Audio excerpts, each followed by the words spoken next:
Alrighty, we're back. Back after, God, I think it's been like 2 weeks. It feels like it's been longer than it should be, but we're back. E3 did not kill us off. We livin'.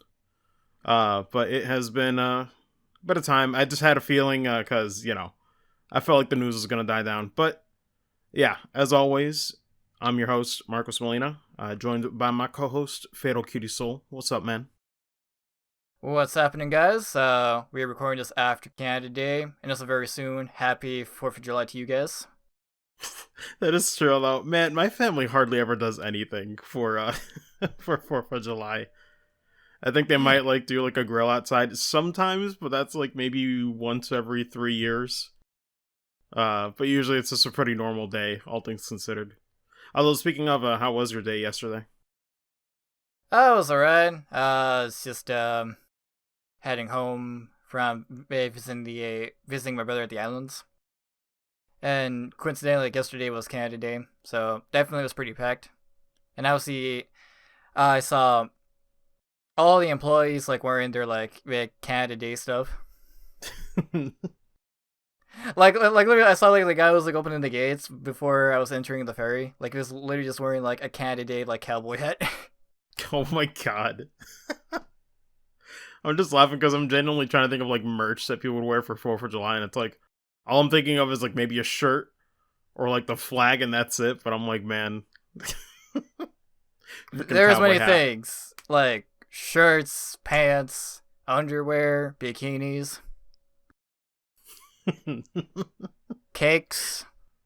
God, they'll find a way. They'll do it. Oh yeah, they'll always find a way. But so far, Oh, sorry, you go ahead. Yeah. But so far, it was pretty alright. Definitely was pretty tired, after just heading home. I don't blame you. God, I'm not used to traveling, so I usually get pretty worn out on the day that I come back or arrive to a place. Which that actually reminds me. Mm-hmm. Oh my god, I don't know what I'm gonna do about that, but I just need to know exactly what the plans are. But I guess it's confirmed. Me and my sister, or rather, my sis and I. Proper grammar, I guess, for anybody who wants that. So it's confirmed because we were talking about it for a while, and I guess we're going on August 11 to Florida finally, which we've never been there. We're just gonna chill with my dad and take a look around because we're planning on moving there by the end of the year if all goes well. Because we've been in Syracuse for over. Birthday's coming up soon too, so it's it's gotta be over 25 years. It feels like it's been at least 23 years of our lives have been it's been here, at least to me. But my lord, I'm excited to finally go somewhere because we don't get to travel too much, so I'm looking forward to it. You get to travel almost all the time, it looks like. Well, it depends on the time of the year, right? So, but yeah, I pretty much in my entire life, I at least will travel to at least a couple of places. Yeah, depends where I go, right? So yeah, the last major trip I did was MagFest at the start of 2018. Not even this year. I couldn't get to go again, despite how amazing of an experience it was. That was the first and only time I went to MagFest. I want to go back there again someday, but God, I need a better job. I don't know how people can manage attending several cons at once. Yeah, I was gonna say dude, I want to go to MagFest so bad. It's fantastic. Literally, if you ever go to any con, if you plan on going to a con just once a year, holy crap! People were hyping it up before I went to one. Absolute fact. I cannot praise it enough. I couldn't find enough time. There was always something you wanted to do. Not for a reference for me. Was that we have a local con here called Retro Game Con. I think they did the 6th one last year, and it was great for sure. Even Charles Martinet, the voice of Mario, was there, and Mike Pollock, the voice of Eggman, a whole bunch of other YouTubers as well. It was great. I was surprised that they actually got some big names for something small and local around here. But it really comes down to just asking, really, which you'd be surprised. A lot of people think they got to jump through more hoops, but it really is that simple. And if schedules line up, but yeah, like I'm so used to the local con scene and being like so modest, and then going to Magfest, it was like the most professional, massive venue. I got lost for a second, like trying to know where to go. It's like 3 floors worth of like convention space. It's absurd how much there is to do. And even if you don't find like a panel you want to go to, which is almost impossible, might I add, uh, there's always like the arcade room or like tons of indie devs like showing their stuff off. It's incredible. The Magfest is like the real freaking deal. Obviously, like live performances, it is phenomenal. I want to go back so bad. Man, that sounds awesome.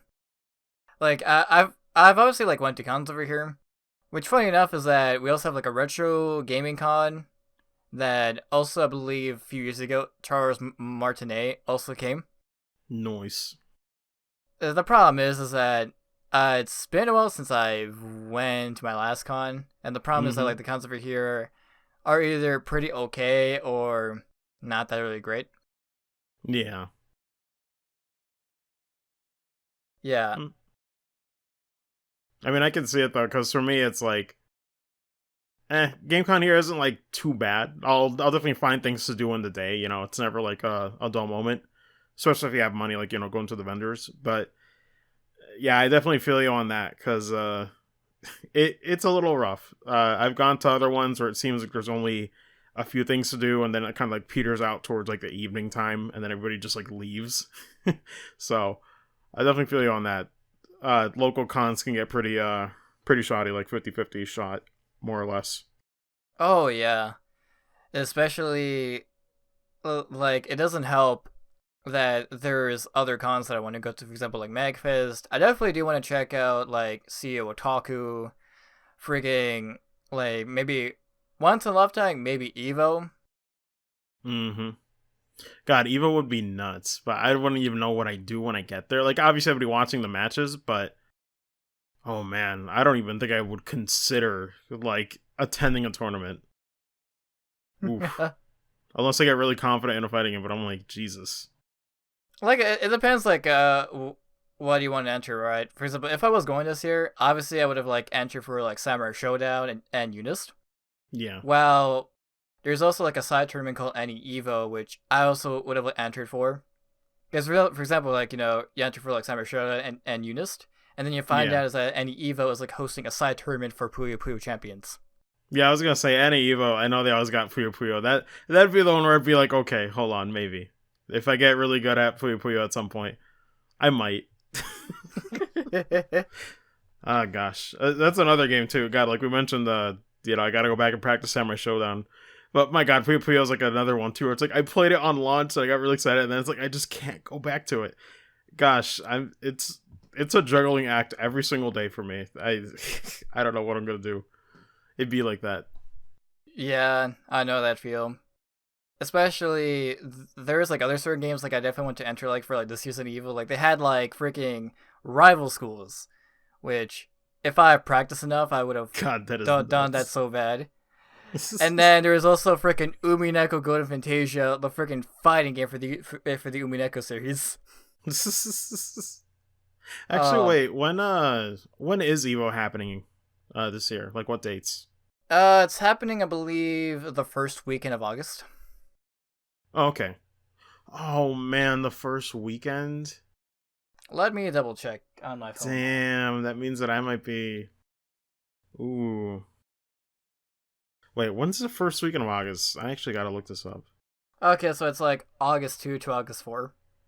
So Oh, that's okay, like, okay. That's fine.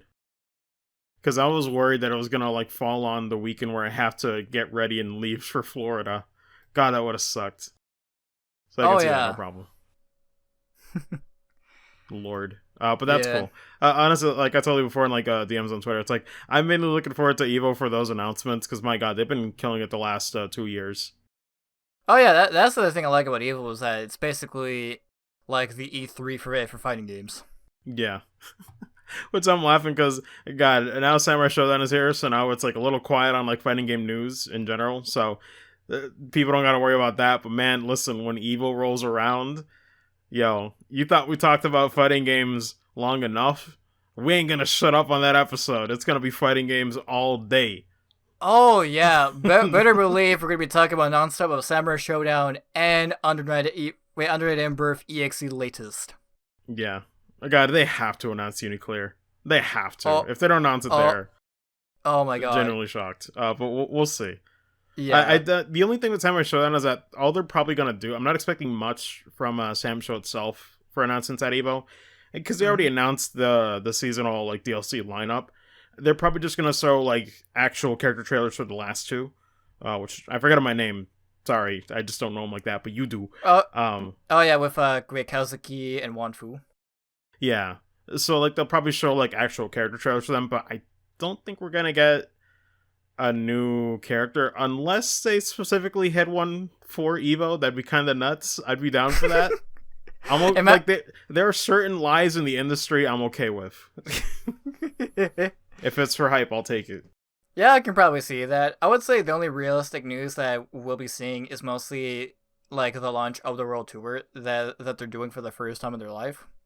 Because I remember like during the Samurai Shodown conference, right? That they announced like an SNK World Championship Tour that's supposed to be for Samurai Showdown and along with KO 14. That is true. Yeah, I remember saying about that. Yeah, so they're probably gonna do that. It wouldn't surprise me. Yeah, just like dropped in the info like, you know, when's the like is the next stop for this SNK World Tour like championship, all that stuff. Yeah, which is pretty cool. I was gonna say, speaking of Sam Show though, how's your week been, my guy? Actually, rather, how has your week plus been? Because I think it's technically been 2 weeks. Like it's been since Evo. Because I think we recorded episode 4. Gosh, it must have been like 4 or 5 days after E3 ended. So it's been a bit. Yeah, it's been more than a week, that's for sure. Yeah. You know what? How about this time you do your week first for a change? No. Yes. I mean, I think I did it once. I think I started my week in one of those episodes. Might have been episode 1. But screw it. Here's my week.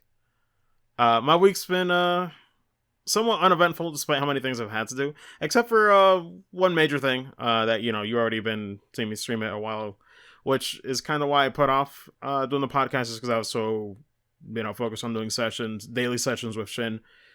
So mentioned it on episode 4. We ended up playing Doom 1 Ultimate Doom. I guess for purists, if they need to know, we played it on GZ Doom on PC, but it was still a pretty good, close enough experience to the original game. But man, it sure is weird going to a game that old and yet still seeing how in some ways it holds up surprisingly well. Like, I've never played Doom 1 in my life, for the record, for anybody that it didn't know or didn't watch the streams. I never played them. Died quite a bit in a few segments, but thankfully the save system made it not as punishing, having to research the level over and over again. So it was kind of nice. You had like quick saves and loads, so it wasn't that bad. Secrets are surprisingly cryptic for how limited, their triggers were back then. Like, it'd just be like sliding doors and stuff, but it wasn't anything like crazy. But man, some of that stuff was just like visual trickery, or you'd have to like suspect something looks weird or off. It's kind of nuts. Yeah, I also like how some of the secrets that you found that I'm like, man, John Romero must be feeling like a dick today. Oh yeah.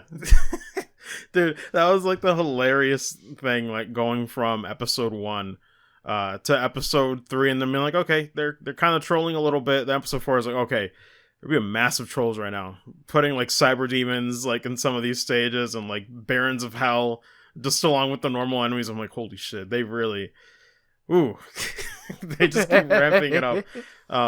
Which I mean, it's got a good a difficulty curve, thanks to that. But man, the thing that kills the difficulty curve, though, I gotta say, is just the way the episodes are structured.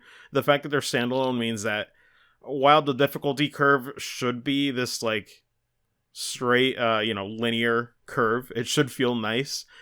There's always a bump, and it's always when you start the episodes, because you're stuck with nothing. And those first 2 levels, at least for episode 3 and 4, really kicked my ass, because you just didn't have your shotgun. You didn't have like all the resources. You weren't, like Shin kept calling it, I just wasn't settled yet. So that always made it a a little tricky. Especially, I think, episode 4, the first episodes, was not a fan of starting that one. That was kind of rough. Oh But yeah, it'd be like that. yeah. No, like that starting episode is super rough. But speaking of which, which difficulty did you choose for the Oh, yeah. Doom? I did the whole thing in ultraviolence. I know Shin said, we'll see if that's a maybe. But hurt me plenty when I did, while we were doing some troubleshooting. The first level felt like way too easy on Hurt Me Plenty, so I was like, you know what? I'll do ultraviolence completely blind, first level and everything else, and see how I feel about it. And just stuck with that the whole way through, because that just felt really proper. I couldn't imagine going to Hurt Me Plenty, because maybe on the later ones I could see how they would, tweak it a little bit. But ultraviolence just felt right, because you constantly had to worry about, enemies on all sides, and you had to, it just made it more frantic, but it also meant that you were more engaged with the game. So it was a nice balance. It wasn't brutally hard to the point where it's like, wow, well, I'm just dead in a few hits, and it just feels how to explain. There's some games where it's like, yes, it's hard. Ultraviolence is hard, but it's not frustrating, I guess is the simplest way to put it. Because there are some games that can be difficult, but still feel like you have more than enough options. You just got to pick the right ones, So it felt right. It felt really nice. I see. I do like the difficulty names, because I remember I was playing this game called Blood.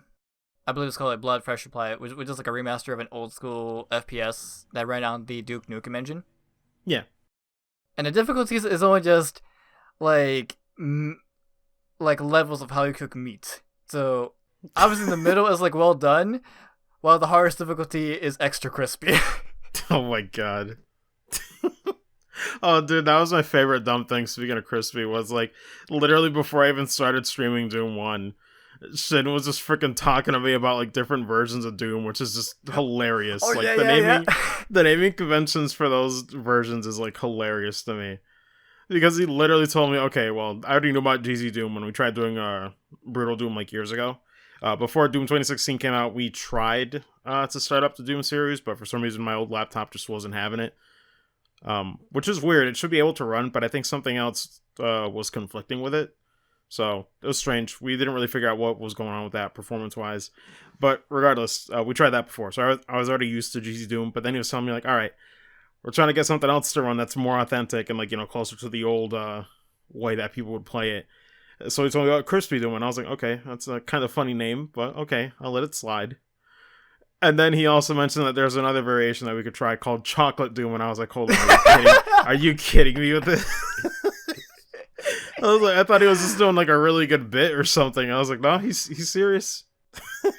Yeah, no, that's the greatest part is that, when someone tries to explain about those different versions of Doom, you think it's a joke. They think they're playing with you. Yeah. No, it's real. It exists. Any of you guys listening to this, just Google it right now, either Crispy Doom or Chocolate Doom. It exists. It's totally real, and yet they sound so tasty. Dude, that should be on the special. God, crispy, chocolate, brutal. You want them all. They're all here. Yep. Lord. And that's when... But no. Oh, sorry, you go ahead. I was gonna say, if that exists in an actual restaurant, let us know. We will do a review of it for you guys on the podcast. I'm partial to Frosted Doom. Thank you very much. Real quick, though, just to mention, I guess, other things about it. It was fun. Just, again, surprised that, really in some ways, it was so ahead of its time. And naturally, that's what makes it such a big deal in, FPS history and everything. But it was cool to see how many things it set the standard for. I didn't even know until playing it that apparently Doom 1 was the game that coined deathmatch as a multiplayer mode in FPS games. That was the game that started that shit. Mm-hmm. Which is nuts to me. It's just one of those things where it's if Wolfenstein, I made this joke with Shin where Shin kept calling Wolfenstein the real granddaddy, and I'm like, man, if Wolfenstein's a granddaddy, then Doom is the daddy of FPS games. I'm like, shit, that thing still got it in some ways. It's a bit dated in some areas, but for most games in that era, I would expect them to feel way more dated than that one is. So that was still surprisingly fun in 2019, all things considered. But the only other thing I was going to add to was that we also checked out Sigil, which is the unofficial episode 5, which it's a weird case. I don't think I've ever heard of a developer ever doing this before, where essentially John Romero, the guy who designed the levels for the original Doom series, he did a, I guess, modification or like a level pack, basically, being episode 5, or rather, it's just called Sigil. But you can install it, and it's basically a new set of levels for Doom 1. It is just a straight up episode 5, but I can't think of a time where an original developer just came back and said, hey, here's a ROM hack that's like as close to official as it's ever gonna get. Just take it. It's totally free. Like, what a weird case. I don't think I've ever seen before. Yeah, it's very interesting. The only other developer that I've seen has done that is with this obscure fighting game series called Asuka 120%, which all you guys can't say I've ever heard of it. Well, it's a pretty fun fighting game. All you guys need to check it out in some way, in some form. So, so you know, like how like John Ramone pretty much just like made like a new pack, basically his own like ROM hack to do. Yeah. What the devs of Asuka 120% is that they released Asuka 120% for the Sega Saturn, and then later on they released like their special ROM hack that you actually have to burn on a CD to play on your on your modified Sega Saturn. Oh my god! Which is pretty much like a rehaul, a rebalance, like before like even balance patches like ever existed. Yeah, wow. God, that is nuts. Yeah, it's really nuts, dude. And wait, what's Although crazy? the thing with that case too, though, I was just gonna say was that it was still like staff that was employed there, right? No, that's the thing is that like that's when like when they were done like making the game. But were they like still like working under the same like staff? Because the thing with John Romero that was weird is that he's not on id Software anymore. Like that new team is like completely out of touch with him. So it's just weird how he did this like unofficially on his own. Oh, I believe for that situation is that I believe only 2 of the devs that were part of that team. That's when like, again, don't quote me on this. Is that the devs were? That's when like the developing company was already done, like bankrupted and stuff. Like after okay. the release I thought of the when game. you said done, you meant like done with like just releasing the game, and I was like, it doesn't sound too strange. But no, when you mean like done, then yeah. Yeah, like it is literally like an unofficial ROM hack. And what's crazy like about with Sigil is besides you can get it for free. The cool thing is that I believe it was like either Limited Run Games or some company where you can actually get a physical copy of this. Oh my lord, it's probably really expensive by now, I'm guessing. Oh yeah. Like it's pretty cool like, to make it look pretty for your game collection. Yeah. No, but that's totally cool though. But yeah, Sigil was it was alright. It wasn't like the most this like groundbreaking thing that shit's all over like the previous episodes or anything, despite it coming out, in 2019. It's alright. It wasn't, I'd say I think I like it more. I forget which one I told Shin. I think I like it either more than episode 3 or 4. But I forget which one, because it was either 3 or 4. I just forget because my memory is like hazy now, because all the levels kind of blend together after you play for so long. Oh yeah. There was one cool like I guess you'd say like alternate or like bonus level that you'd get from finding like a secret exit. It was cool where I think it was the first level of either episode 3 or 4. And it looked really deceptive. It was like just a really cool gimmick where you go through the entire level and it looks the same as the first level of the episode. And then when you get to the exit, then suddenly the level almost like unmasks itself entirely.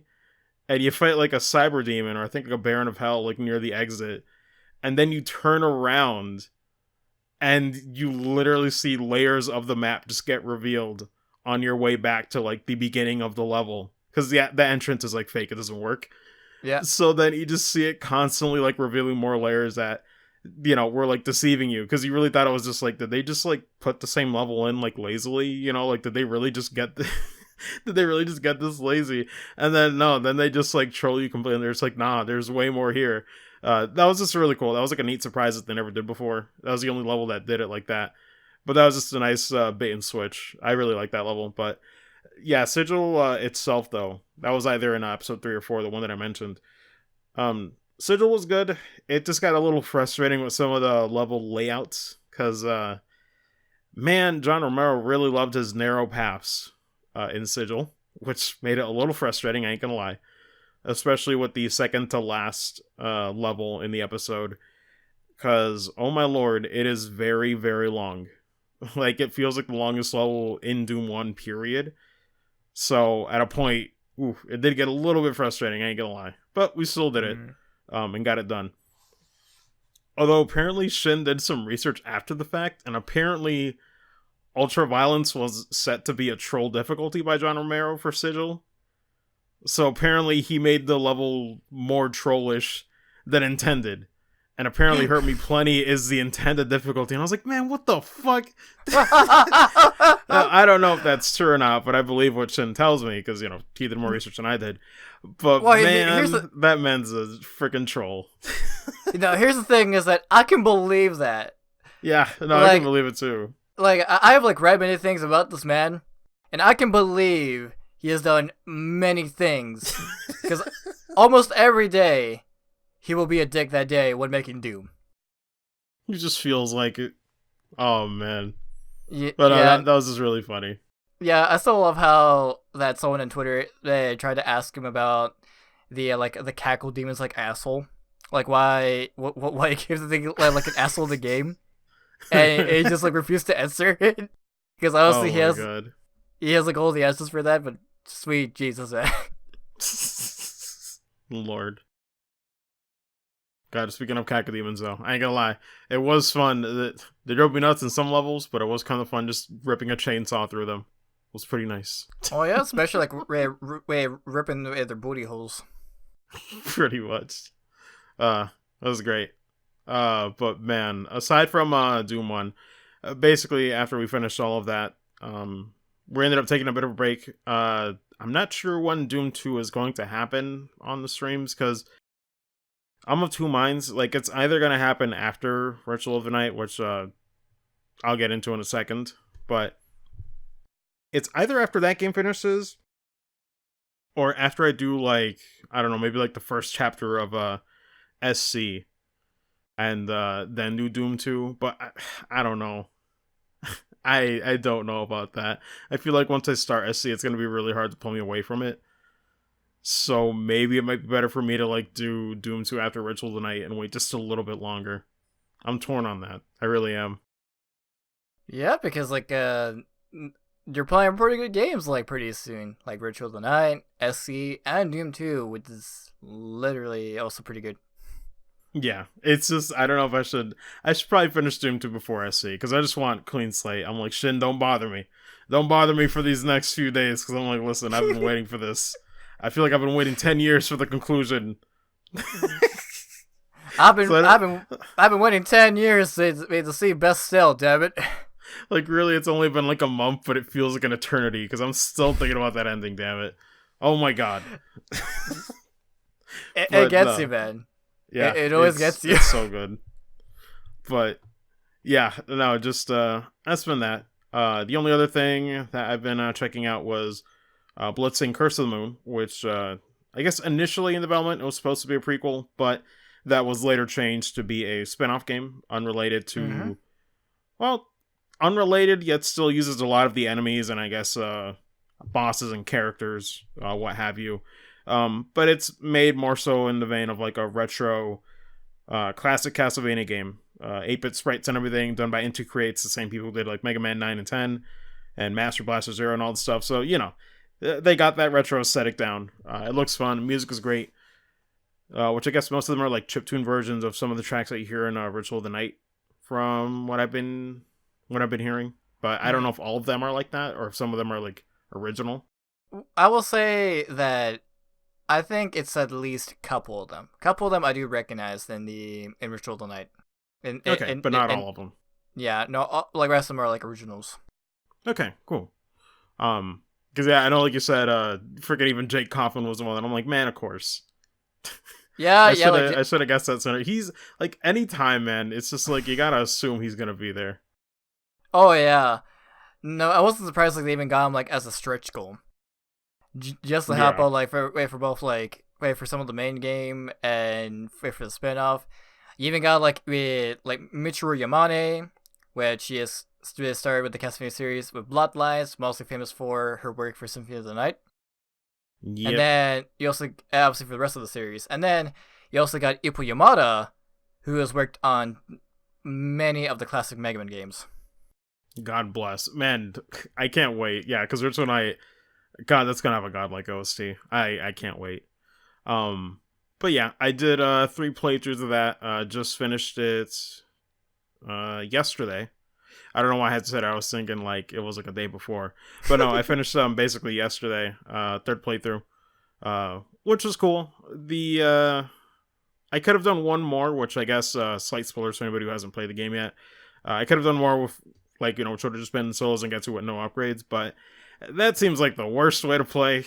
For brownie points and just a little bit more text for an ending. I was like, I'm good. I don't have to do that. So I said, nah, let me make my peace. 3 playthroughs is already enough. Because I initially did it expecting it to just be a one-off. And yet, it is cool how they incentivize you to do multiple playthroughs, or either different ways to play or, different endings and stuff. It's really cool. Even like, a different final boss and level for one Yeah, of them. So it's yeah. good. It uses its resources wisely. Oh yeah, I like it with the multiple playthroughs. It's kind of like way with the Dragon NieR series where they encourage you to go through these multiple endings. Yeah. It's Which, like oh you go ahead. oh, I was just gonna say, like, it also makes you wonder though, like, what the heck is like the canon ending? Because it ended so many different ways. But I guess we'll never know. Yeah, the only thing I will say, what's only canon is the main game, because all I know is that it's just a retro spin-off that was just made for fun. That's part of the stretch goal. Oh no, I know, but you gotta think like one of them like mattered more in development or I something. At know. least in that game. But I no, I know know. what you mean. What? What sorry, were you gonna say? I don't know. I said like I know. Lord. Um. But yeah, no, that was fun.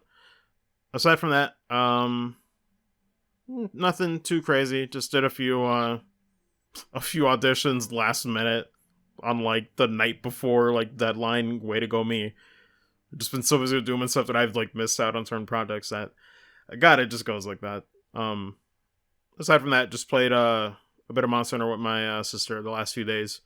She's been getting Nice. into it, so that's been fun. The only thing is like my God, trying to constantly remind certain mechanics because she likes to. I mean, like I love her. Don't get me wrong, but she really doesn't focus on one thing at a time. So like we'll be doing a hunt and then she'll like do the rewards and then immediately go back to lobby. She's like looking at her laptop when she should be like, I don't know, checking the farm for resources or like, making sure she's got enough for the equipment and stuff. And it's just like, I don't know. You ever have that feeling where like, you tell, like you see someone doing something else and you're just like, okay, just put the phone down for like a few minutes. Just focus on this. Focus on Oh one my thing. dude, that is like when with me and my brother like when I was visiting at the island like when I was playing Base Summer Show with him. Yeah, no, that was like me whenever I watch like anime with my sister too, which isn't often, mind you, but like I think we were like when we started off like JoJo and like watching part 1 and 2, and she was like looking at her phone at times. I was like, oh my God, what are you doing? I'm just, I can't do it. Maybe it's just me, where I'm really just like almost tunnel visions. Like I focus on one thing. Multitasking for me makes it feel like I'm doing, like I'm appreciating whatever I'm doing less if I multitask. Because either I'm not fully focused on like if I'm writing something, or I'm not fully focused on a show if I'm doing it that way. I just can't. I don't know. I just don't really like multitasking like that in general because you can only do so much. You're missing out on something regardless. So sometimes you might miss a scene and have to go back, and then it's like, oh my God, you know. It'd be like that. Yeah, especially when it comes to like anime subs. That's when I have to like pay, Yeah, especially. pay my full attention. If it's sub, then whatever. Like I can just still hear what they say. If it's sub, then what the hell did they say? Yeah, pretty much. But I mean, I found that it's been fun, honestly, playing with them. Of course, with Cadis and Shin, so it's just been a lot of dumb shenanigans when Oh, I playing bet. Monster Hunter. Um, but yeah, aside from that, nothing else too major. Oh, well, hold on, how could I forget? Because we'll probably get into it with the one of the articles. But I did also finally get to check out Crash Team Racing Nitro Field, which Nice. I didn't get to play it on launch day since I was busy with Doom. But afterwards, when I had time, I was like, I've been waiting. 100% faithful. My God, you ever just like play a remake of a game and you have to just check a certain mechanic to know that you're in good hands? Just the one thing. God, because for me it was just that drift boost. Like the second I did that in like the hub world and like the adventure mode, the second I did that and it felt right, I was like, nope, that's it. They nailed it. It's perfect. Controls feel tight. The physics are all on point. It feels exactly like I remember it, which is almost scary how they nail that. Sometimes when I see remakes and they just don't nail like the Insane Trilogy, the jump physics immediately fell off because they weren't nearly as floaty. They were like more honestly, the jumps felt more tighter to make in that remake, so in some ways it made it more difficult. But CTR Nitro Field feels perfect. It looks great, plays great. Even the redone music is good because I think they got I believe his name was, gosh, I think I hesitated on this as well because I always mess it up because it's like so shorthand. But it's either, I think it's Josh Mansell. He's the original composer for the Crash Bandicoot series, and apparently he was on board for this one, being like an overseer for it. So it sounds great. Sound design is fantastic, but I gotta call some shots though, because before playing the game, I was laughing my ass off, dude, at some of the reviews with this game, saying like, "Oh man, it's too difficult, guys. This is not a good game for kids." Like, by the Mario Kart Inside, which I'm like, dude, that's been out for like over 3 years. If we're even talking about Mario Kart Deluxe, it's been over like 2 years of that one. I'm just laughing because I'm like, man, really? The game that I played when I was 6 or 5 years old, this is a bad game for kids? God, I was rolling with that. And I'm not going to call any names, but my God, some of these video reviewers are just... I don't know, man. I don't know what kind of games they're playing. I'm sorry. I don't mean to be that guy, but I'm like, listen, you got to get good. Mm-hmm. But that's what I loved about it so much more than Mario Kart, is that it's so much more skill-based and you have to get better. And actually, I wanted to stream today, but I couldn't because I got busy with other stuff. But the other thing that we'll mention in the news as well is that the Grand Prix is starting. I think it just started today at like 8 p.m. EST, so it's probably happening right now. But there's like a monthly event. I think it's for a few weeks. I don't know. I gotta check the research on that. But essentially, there's like online events where you can like unlock stuff in the game as well, and that's going on. So there's like leaderboards, and I haven't even done online racing yet. Lord, I'm probably gonna get chewed out though. Like, I talk a big game now, I still gotta practice on that game because it's been a while. I gotta get back into it and get used to the feel of the game. But my God, online is probably Demolition Derby right now. Oh yeah, so you got like two things to worry about online, my friend. Is that embracing death in the cart and embracing death with the blade. Well, yeah. Oh man, I forgot that too. But yeah, CTR is like super fun. Made me feel like a kid again. My God, it's great. It's only $40. Like, listen, that's an easy recommend for anybody who just wants another solid kart racer. Definitely one that rewards more skill based gameplay to it. Because the thing with I don't know, at least with Mario Kart, like once I found like the right way around the track, or a track rather, it didn't feel like there was anything else to learn. I feel like with CTR, you got to learn how to like drift properly. You got to like find those shortcuts that aren't as easy to spot right away if you're like new to playing these games. So there's a lot for you to master and get good at, which I appreciate that. As a kid, I really appreciated that. But yeah, the only other thing, like you mentioned before, was that I also checked out Samurai Showdown, which is a game that we did not set up about for like the first few episodes, which is great. But yeah, sadly, only got to play a little bit of it because on launch day, didn't have too much time. But ended up checking it out for about 3 or 4 hours, and those 3 or 4 hours, I shit you not, was just me checking out the entire roster. Oh my god, because there's a lot of characters. And it took a minute, but roster solid. Ended up finding 4 characters, which obviously there's some memes to go around with that. But before we get to the memes, man, the game just looks gorgeous. UI design, like everything, like even on the menus, just looks really clean. Very stylized, like nice personality to it. Music is really good. My god, some of the themes absolutely kill it. I gotta listen to some of that soundtrack later on, but I kind of don't want to since I hardly play the game. But yeah, just overall, characters are great. Although hilariously, to nobody's surprise, at least the ones who were on stream, I freaking knew Charlotte was gonna be a dead ringer. I gotta actually play some matches. Granted, this is all me from like checking out the characters in training and just checking out their moves and nothing crazy. But yeah, just checking it out. Charlotte, obviously, that was like a free choice. The only other two, well, actually no, the other 3 rather. Obviously Darlie is in, but I hate how listen. I hate how I mentioned once that an area looks similar and everybody's saying it's Lavras, and I'm like, listen, that is not.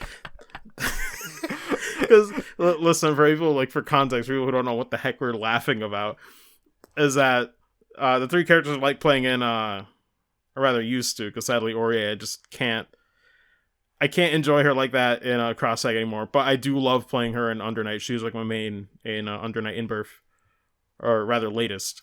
But yeah, I love playing Aurier, Lene in Cross Tag and Labris, and the hilarious part is that 3 of the characters, we made jokes about it. Like Shiki in Samurai Showdown is almost like Lene, but she has like teleports and different attacks and everything, but similar enough, still a fast character, kind of has to get in there and like rush down.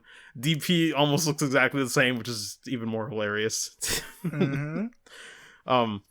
But that was great. And then Charlotte's like the fencer character, so she's kind of like Ori in some ways. Obviously, no Persona. God, can you imagine like freaking? I'm just imagining Charlotte with a freaking stand or like a freaking Persona. Oh my god, that'd be nuts.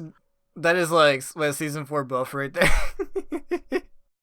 Patch notes: we've added a Persona. We gave her a stand. Yeah, no, but Darlie, jokes aside with like Labras, which I'm like, that's literally it. I don't see Darlie with a chain knuckle, but she does have a nice knuckle sandwich of her own. Hey, imagine Labras with that knuckle sandwich. God, if only. That would be the greatest thing you will ever have in your life, my friend. I'll be like, well, I guess I can't stop playing her now. But no, Darlie like super fun. Out of all the newcomers, I'd say she's probably the best one. I just like her personality. I'm like, my god. I'm like, listen, I love a girl that can kick my ass. We've established this from E3. But I also just like, I love a lady with confidence too. So she's got both. Like, she can kick your ass, she's got the confidence, but then she's also having fun with it too while she beats the shit out of you. I'm like, listen, that's a perfect combination. It's great. You know what else is great is that in her victory animation, he just grabs a fucking barrel full of like wine, just comes out of nowhere, and just punches and just chugs the entire thing. God damn. I'm just wondering like who would win, Cheryl or Darlie, in a drinking contest. It's probably gonna be Darlie though. My god, who knows? Place your bets. Well, we also got like what's her face, Sarah Valston in Cold Steel. She also drinks a lot. This is true. But they're all great. The only one that's gosh help me because it's been a while. Is it Yashimaru? Or am I messing that up? Okay. Yeah, it's Yashimaru. Because I'm like, genuinely, Japanese names are like the first to go for me, man. I'm so bad. Like I could watch like an anime, like, and then like 3 weeks later I'll forget the main character or like supporting characters' names that quick, Yeah. So it just depends. But no, Yashimaru's like another newcomer. He's super fun. He's got it's weird. He's like the weirdest one for me that I really want to like play with more, because is it just because he has like a good tool in there or something that he has like a limited moveset, or is it just a double jump? Because I'm wondering why he's like so limited. It's mostly just the his limited tools that he have for his special moves. Oh, I know, but like, what is how to probably word it? Like, what's the balance of that? You know, they give him a little move set, but like, are they all really good and like in actual combat? Because I only got to do like training mode, just like looking at Mm-hmm. them. But I'm thinking like if it's limited, like is it because they're really good or something? From what I can understand, is that he has really good reach with that weapon of his. Okay, because I was like, there's got to be a trade off to that. Um, yeah, which no, I mean, I could believe that because this normal seemed pretty good, all things considered.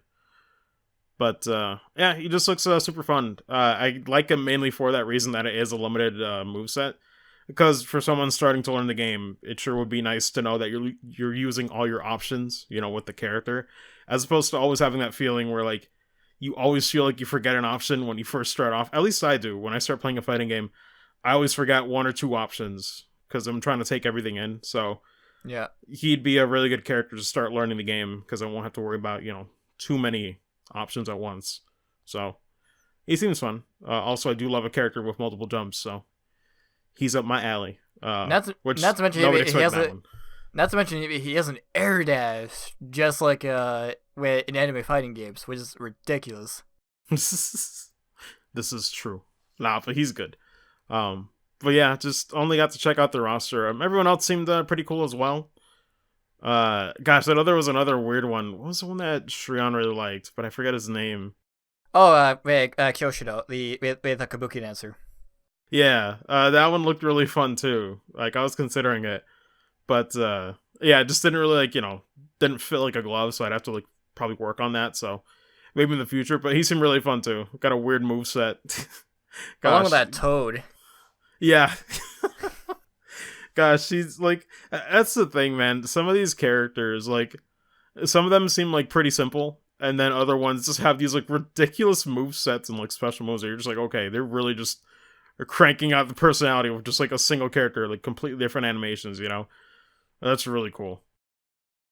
Mm-hmm. But Yeah, overall, game's good. The stages look great too. Obviously, like just entirely the game looks ridiculously stylized. It's just I just gotta play it more, man. I gotta find the time, find the day or something. yeah. Cause I You wish I must. could say more, but it's just checking out the roster. I haven't even done a single online or local match. Period. Mm-hmm. Yeah. Now, like, pretty soon you gotta train more, just to see what's punishable or not, or what stuff that you will use so we get punished. Yep, and by training you mean just go online, take some L's.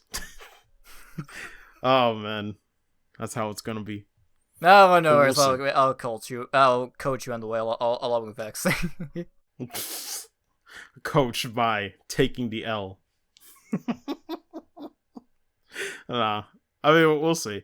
The one funny part though about being kind of late to starting the online matches when I do is that most of the casuals will be gone, usually within like 2 to 3 weeks. As is the usual for fighting games. The casuals get like curb stomped out of online. I'm like, listen, there's no place for you here unless you're dedicated. You know that feel. God, Dragon Ball Fighter is like the biggest one too. Like I remember when the mass exodus like happened for that shit. It was like a month or two, and then everybody was just gone. It was Yeah, hilarious. yeah. It's crazy how like it dropped very massively, especially how it's just hanging on its last leg. If you look at the entries for this year's Evo. Yeah. Which God, I can't wait to actually see Samurai Shodown at Evo. Which I definitely want to play the game more before that, so I can actually understand what's going on when I'm spectating. Oh yeah, um, that's definitely like your homework right there. Pretty much. But yeah, aside from that, just it's been good. Honestly, God, I haven't even gone into like other games. Like I know Judgment came out in June as well. Just a lot of good games came out in June. It's kind of absurd. All within like the same week it felt. It was absurd. Absolutely absurd how many good games came out in like 2 or 1 week apart of each other. Oh yeah. I was gonna ask is that you picked up Mario Maker 2, right? No, I did not. Oh, I see. You would think, but no, because of Virtual the Night and CTR coming out, I was like, I can live. Oh yeah, that's I understandable. can live Yeah, without yeah. it. Yeah, I was like, Mario Maker 2, like I'm looking forward to it, but it's like it's one of those things where it's like I used to do impulse buying a lot, right? Mm-hmm. But now I've kind of made the conscious choice of like if I'm not gonna play it in the near future, not even like like a month from now, just like literally near future. Like okay, you're gonna play it next week. For example, I would usually won't buy it. So unless it's like a collector's edition or something, maybe then like there'll be a little bit of an incentive to get it on pre-order, even if you can't play it right away. But yeah, I didn't buy Mario Maker 2 because I knew I wasn't gonna find time to play it whatsoever. Like Samurai Showdown came out too, and I haven't even played a single online match in that yet. Why the heck would I buy Mario Maker 2 when if I do have that free time to play Mario Maker 2, I should be doing online matches in Samurai Showdown. You know what I mean? Yeah, I know what you mean. Like, why platform when you can embrace death during Yeah. that week? Or even like C2, I feel like I haven't like played it enough as well. And Ritual of the Night, like I still gotta start that up too. So it's just a lot of choices right now, and then Doom 2 is gonna happen eventually in between all that madness. So I was like, I'm good. I got my plate full, so I'm not gonna buy it. Cool. But that's it basically been my week. Oh, although I will say, regrettably, because I have been so busy, I need to like balance my time a bit, or maybe do like a morning routine or something. I still have not been able to like start learning how to play the guitar yet. I really gotta get good at that. Because it's hard. It's all about making a routine. Because I Mm-hmm. know it doesn't take too much time of the day, but I just need to find like a proper time and just say like, nope. Regardless of what I'm doing, I gotta set aside this time. Like maybe like I don't know 1 p.m. every day. Just 1 p.m. to 2 p.m. is like the guitar block or something. But I just gotta manage that. Gotta start doing that too. So it's just a lot of stuff. A lot of stuff and not enough time in the day. Freaking story of my life. Yep. Well, someday you'll play Smoke in the Water. In the year 20XX. But that's enough out of me. Good lord. How's your week been? Well, my week has been very interesting. There has been lots of things that happened, but I'll try to keep it brief for time's sake. Yeah, no worries. So, here's what happened, like, after E3. And I know, like, our friend Vex just, I talked to her a lot during this situation about the story I'm about to tell. Mm-hmm. So, what happened, like, during the past couple weeks is that I had cursed shipping woes. Yeah, yeah. Frickin' two Oh man. times I got cursed with Canadian shipping. I think I only know of the one, so oh boy. What's the first one? So the first one was with my backer copy of Bloodstained Ritual of the Night. Oh shit.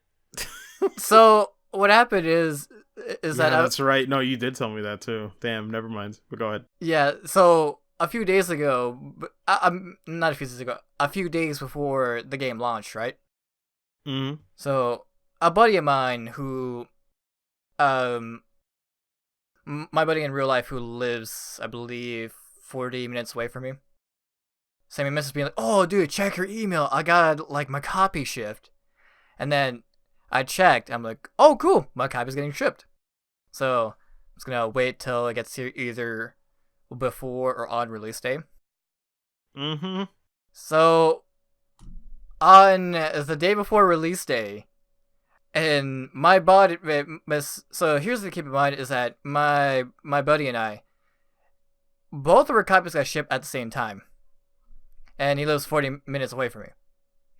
Yeah. So the day before the game launched, he got his copy first thing in the morning, and I'm like, okay, that's okay. It's probably gonna come here in the afternoon or so. This is fine. So the afternoon came. I see like a box from the mailman. So I open the door. And it's like, are you so and so? Which he was asking for my brother's name. I'm like, Yeah. no fucking way. Here's the problem: is that for 3 days straight, I think it was like 3 or 4 days, because I think like Vex like will correct me on this one, is that I've been like venting to her that I got debated thanks to my fucking brother. Oh my god. Because he kept like ordering things from Sport Check, and they're in boxes very similar to my goddamn backer copy. Because it doesn't like the package that my backer copy came in was also in a cardboard box that says Bloodstain on it. Oh my god. I'm like, great. Like, I was checking the tracker. So, it obviously, like, left the States. The problem was that it was, like, stuck somewhere over here in a place called Richmond. Which is a city, I believe, a couple hours away from me. Mm-hmm. It was stuck there for, like, a few days. Like, it was, like, waiting for someone to, like, it was, like, waiting to get, like, processed and then get someone to deliver to my house. Good lord. I'm like, what the fuck, guys? Like, I thought I was gonna get it first because of my friend. He's like lives further. He lives like further apart away from me. Yeah. Except, no, he got it, and I was like, okay. Thankfully, I managed to get my game. It was in good condition, so nothing has been broken, or else, I would have lost my shit. You'd be livid. Yeah. So obviously, the next thing I did was I marathoned through that game. I actually did stream it a couple of times, a good portion of it, but the rest of it I did play it in my own time, just because I want to get the game out of the way before Summer Showdown. Yeah. I will say, like, again, so what's funny is that the progress that I made on my first day, there was, like, one part, literally at the beginning of the game, my friend was stuck for 3 days after he got his copy. God. I was like, oh, I'm stuck with this boss, dude. I'm like, dude, you fucking suck. Oof, I gotta see that. Or granted, I can't, but well, like when I play it, you'll probably like let me know, like if you happen to be on the stream and tell me like this is the part that he got stuck on or something, No, wait, I'll let you know like which part my friend got stuck on for 3 fucking days, and I made like a bunch of progress. That's like a 3 days worth. God, that's just sad. How do you get stuck on a boss for 3 days? You'll understand why, because like, I'm not gonna say anything, but you'll understand why he was stuck. Yeah, I'll have to see. Yeah, so I played through all that. For a spoiler-free thoughts, is that just for my sake. Obviously, because this guy is gonna play it soon. Is that I enjoy the game. Obviously, like, I will say it's pretty much up there with, like, Symphony of the Night and Aria of Sorrow. That's all I need to hear. That's all I've been hearing, so I'm like, that's it. Yeah. That's all I want it to be. Yeah, there is, like, just make sure, you get the game patch, because there's obviously, like, a few problems that still accrue. Yeah, I've heard. No, I made sure. Yeah, thankfully, again, like, keep in mind I was playing on the PS4 version, so I can't say anything on the Xbone or the PC or the Switch version. Mm-hmm. Which I will say is I like the gameplay. The gameplay does feel pretty tight. I do like how it's very diverse. And then the soundtrack, very amazing. I actually have like the soundtrack on my phone, by the way. Nice. Yep. Freaking Michiru Yamane just keeps on giving, especially after all those years with the Castlevania series. Is it on Spotify? I believe it's on Spotify. I think so. I do know that they do sell the soundtrack. I believe either on Steam or on PSN. There's like many ways that you can get the soundtrack. Okay. You just gotta like look it up. Yeah. And what else I think I was gonna say? Was it? Oh. Just overall, like, I just had a pretty good time. And what's crazy is that, remember, like, I told you about that, that nice feeling when playing Kingdom Hearts 3 where I feel like a kid again? Yeah. This is the same way for this game. Like, I just felt like, a kid again playing Symphony of the Night all over again. Dude, I can't wait. There's gonna be some... God, you know what's gonna suck, though? Because I'm calling it right now. Oh, you good? Yeah. Sorry, it's hit menu. Oh, it's fine. But, God, I know what's gonna happen. Because it's either gonna be you or Vex or somebody who's like, Like somebody's gonna call it out for me because like despite that game being like my favorite of all time, it's been over a decade since I played it. It's been so long.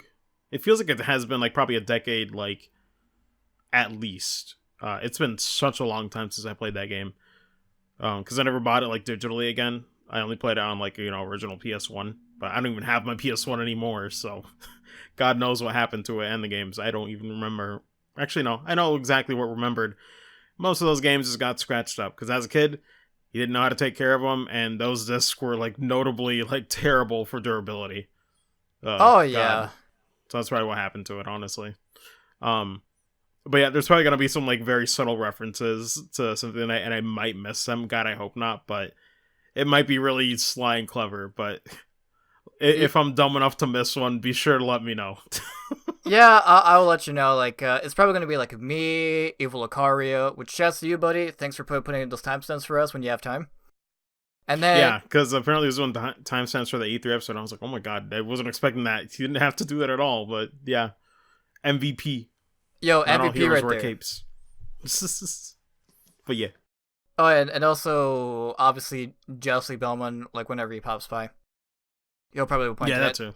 Like one thing I will let you keep in mind is that not there's a bunch of references. Like not it's not only not only Symphony of the Night alone. It's just Yeah. the entire Ega Vania games get referenced in this. Oh, I believe it. But man, even those, oof. I'm definitely gonna miss out on some of those, sadly. Because I've only played those probably like once. And some of them I haven't played at all. Like some of the DS games I've missed out on. And some of the Game Advance ones too.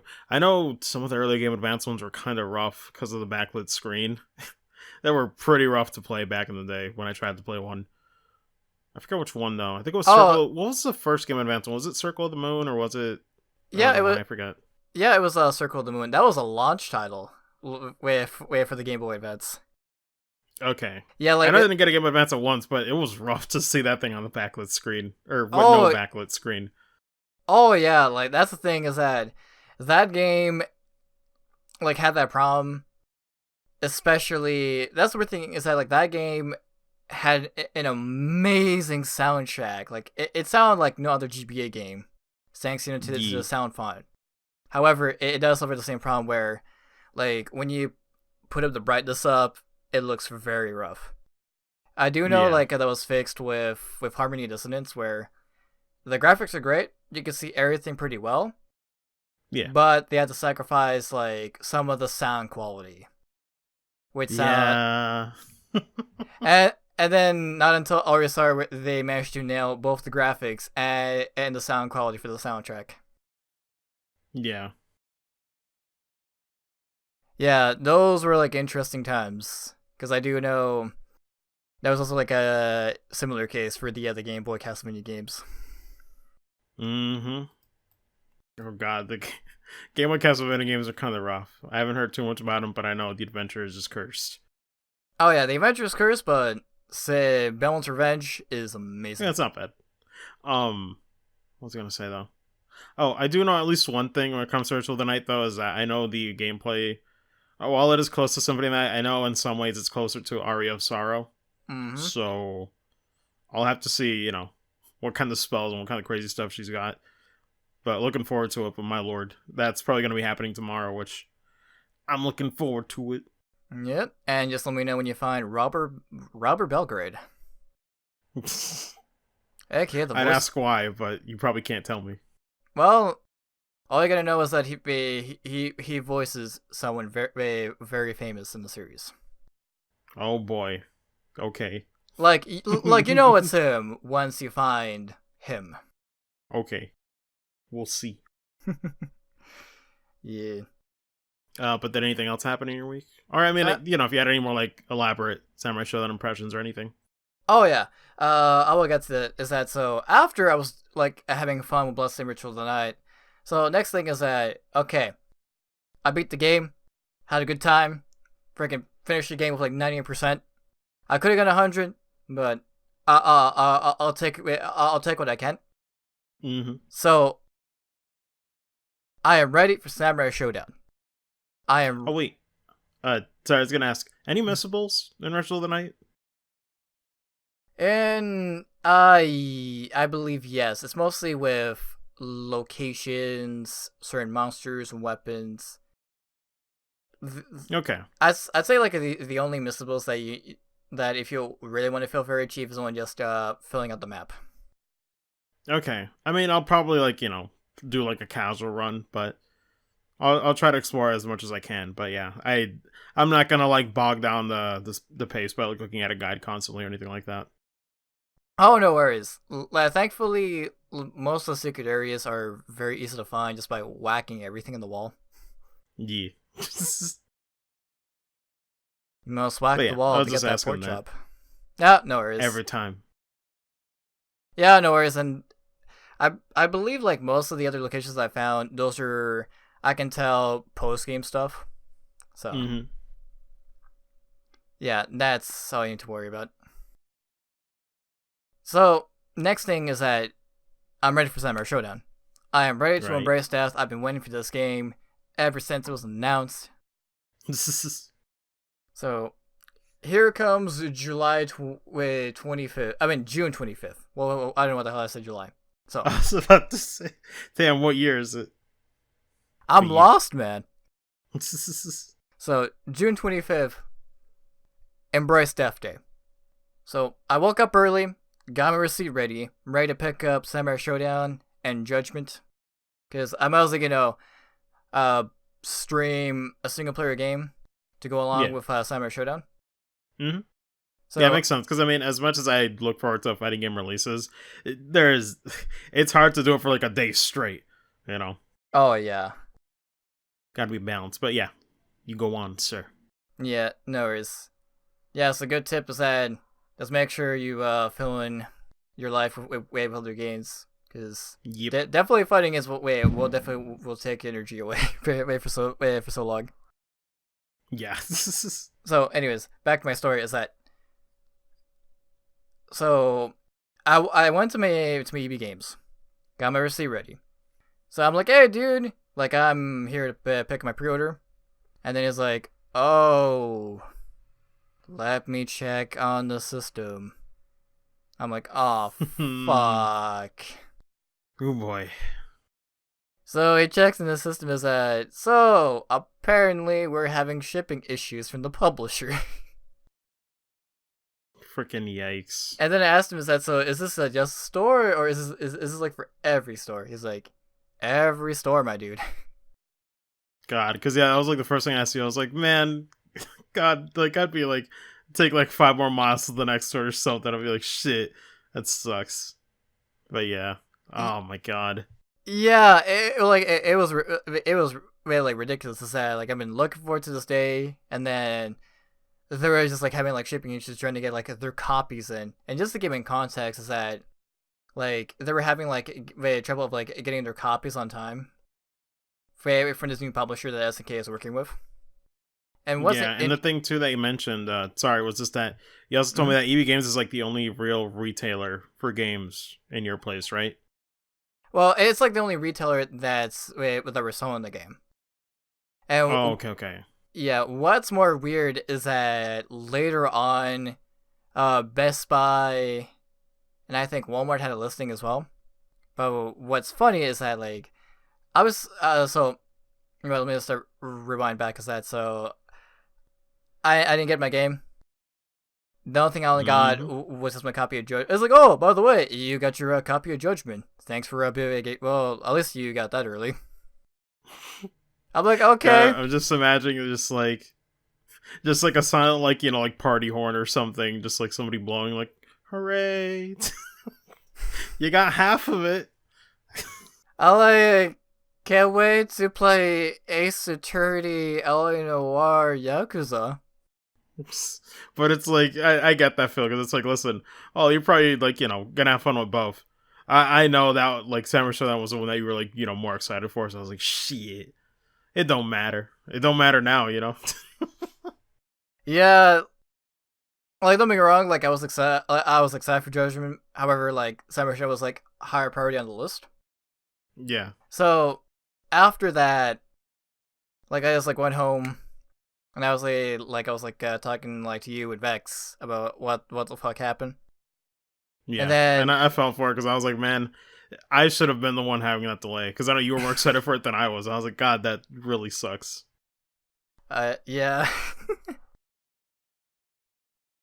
It sucked though. The only thing that could keep me occupied was just streaming some Judgment, which I would say first impressions it's pretty fun so far. I haven't got like into the nitty gritty of it. All I know is that combat is fun, story is pretty interesting, everything else is insane, and the best part is that it has really good, we have pretty good ports of other games. So literally, I was playing Puyo Puyo. God, the madman. Yes. So anyone that's like picking my Judgment, you instantly got like a demo for Puyo Puyo Champions. You might want to get on that, Chief. If you got Judgment, play Puyo Puyo. Do it.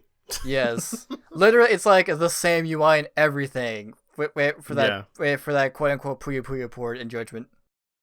One thing I was gonna mention before you move on from Judgment though Mm-hmm. is, man, I can't believe those guys. Like, I really want to get it at some point just to support the work that they've done, because the localization and like what they've done is impressive, and it's been a thing that I've been complaining about for years.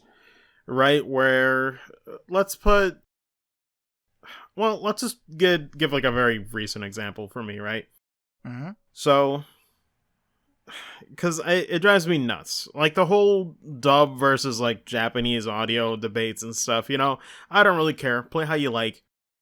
But the thing that I hate is that when I do want to play with Japanese audio, it never gets the proper script.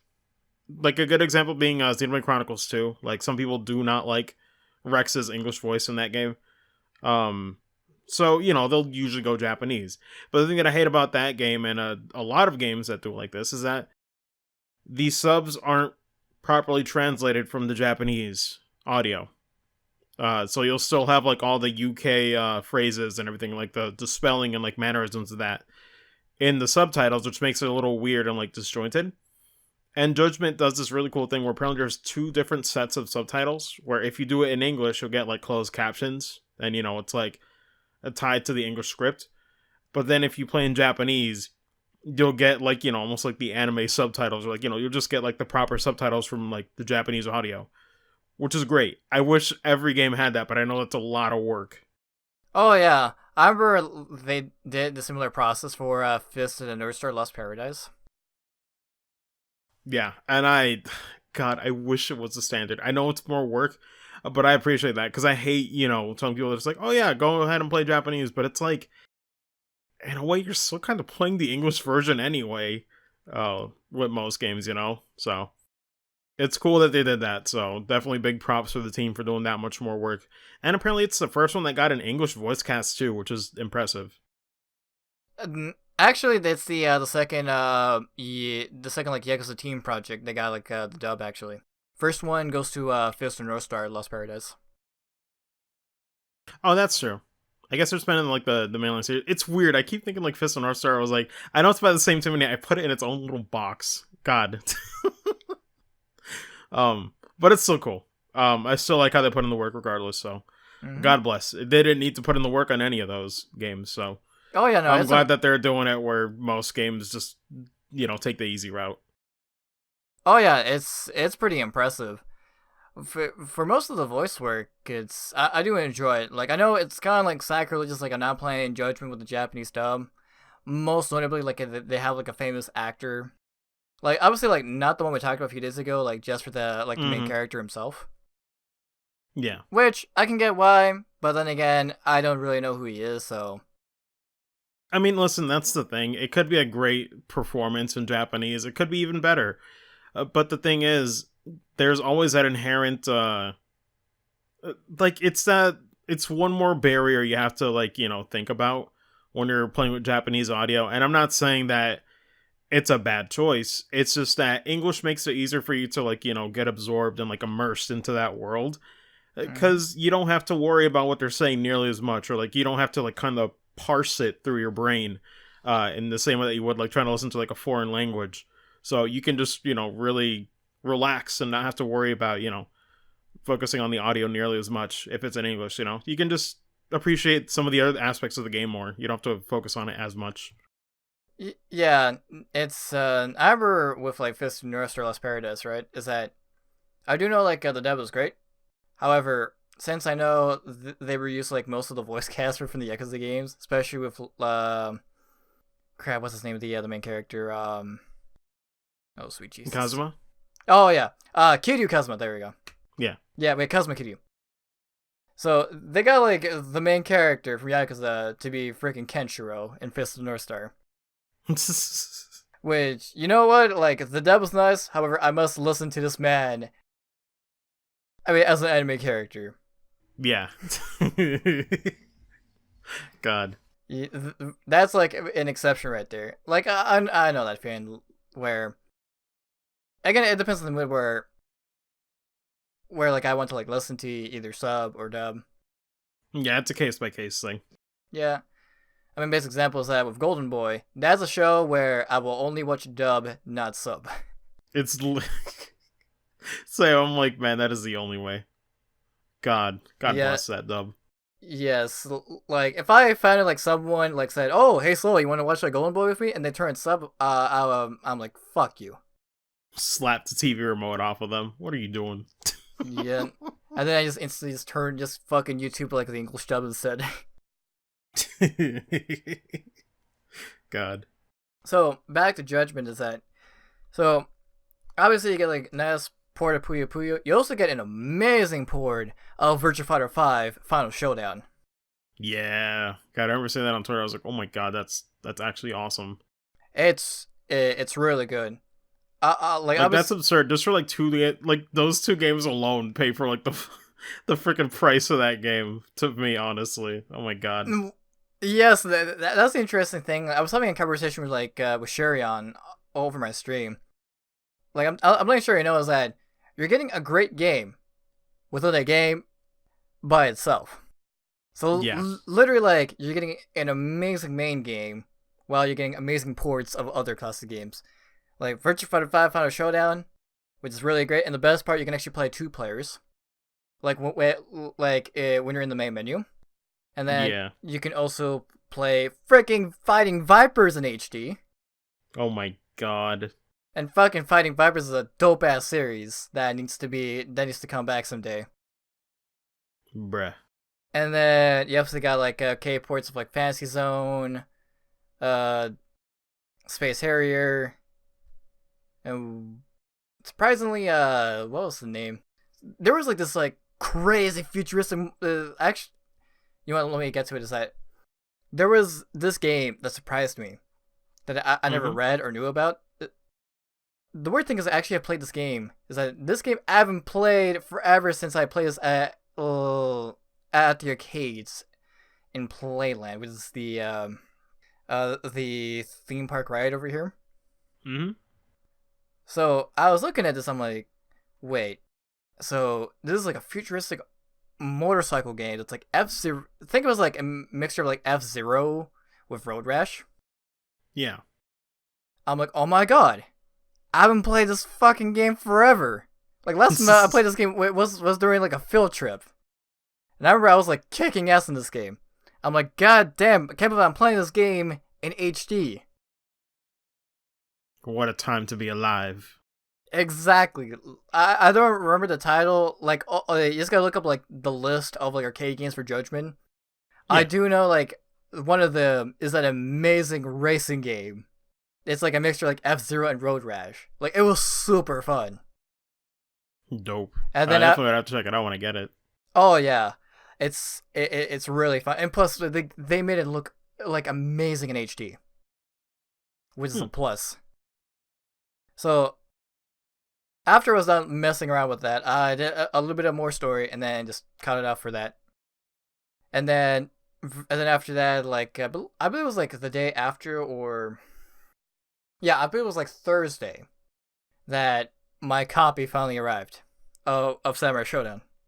Because I remember I was just like chilling, and then I got like a call from an EB, and the guy was like, oh hey dude, we got your Samurai game in the store. I remade that tweet with the freaking Simpsons clip of the trampoline. Yes, insert like the clip of like Homer with a free trampoline.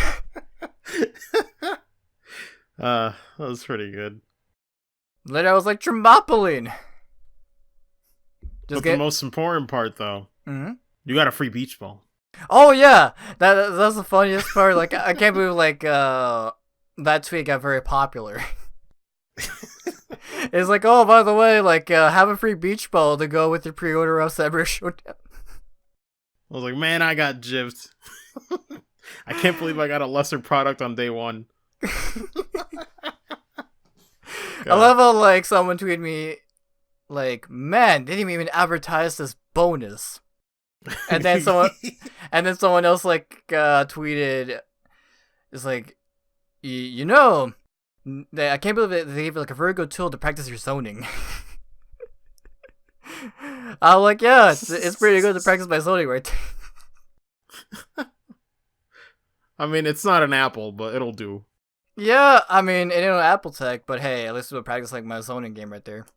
In case you guys are curious, like just go to my Twitter, just look into my photos. You will see my copy of Samurai Showdown with that beach ball. With the beach ball. Oh man.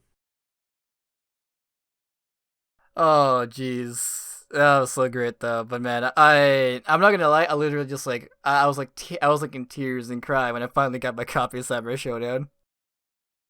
He's like, God bless. Time is now. My time is now. My time. I can finally embrace death. So I just quickly like got home and then streamed myself a little bit of training mode, did some story mode, aka arcade mode, which. Surprisingly, like, it's not too bad. It's like your traditional arcade mode where you have, like, an opening, rival battle, and then final boss, and then ending. Which, it was pretty cool. Hopefully, I will get to see your reaction when you fight the final boss in that story arcade mode. Eventually. I might do that first to, like, practice and get used to how the combat's supposed to go before I do online. Because usually when I, like, do blind on other games, I usually have a point of reference. But yeah, it's tough with Samurai Shodown because it doesn't have any like combo trials or anything. So like I really need to just like I need to see the combat properly in some way before I go online. Yeah. Surprisingly, like the AI is actually not so bad. Especially I think around like level 4, they almost act like human AI, AIs, which is pretty scary. Oof. Okay.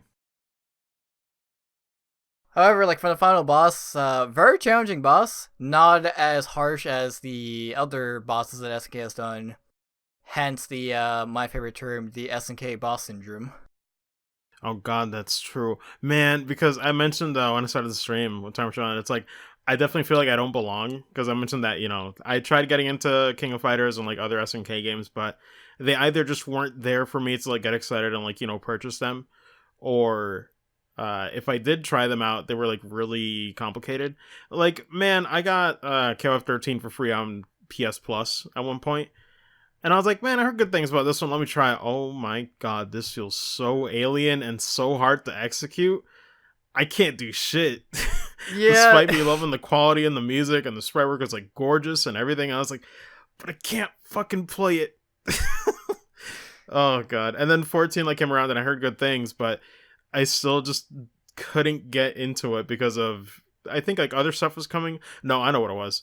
That was still around the time when I was falling in love with Guilty Gear and Arxis games. Because my time with fighting games is like still fairly new, all things considered. It's only been a few years of like really getting into fighting games. Not even a decade yet. So, or rather, not trying to properly learn the ins and outs of fighting games.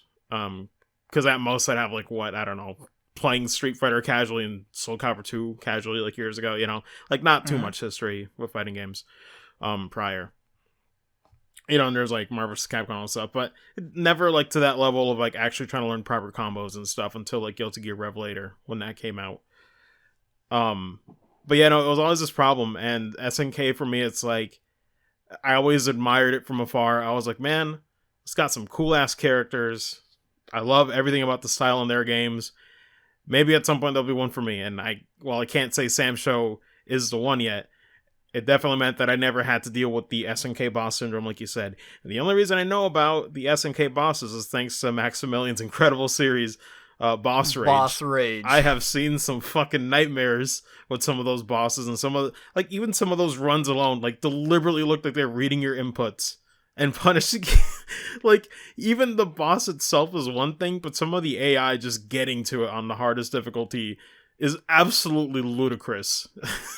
Like, oh my lord. Yeah, it's ridiculous. Especially even in crossover games with like Capcom versus SNK or SNK versus Capcom even has that similar problem. Oh yeah. Yeah, thankfully with like KO14 and Samurai Showdown, they are challenging. They're not enough to be bullshit.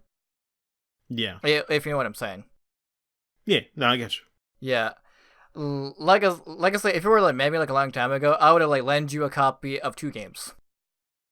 KO of 98 and Goro Mark of the Wolves, and I'll probably throw in Last Blade 2.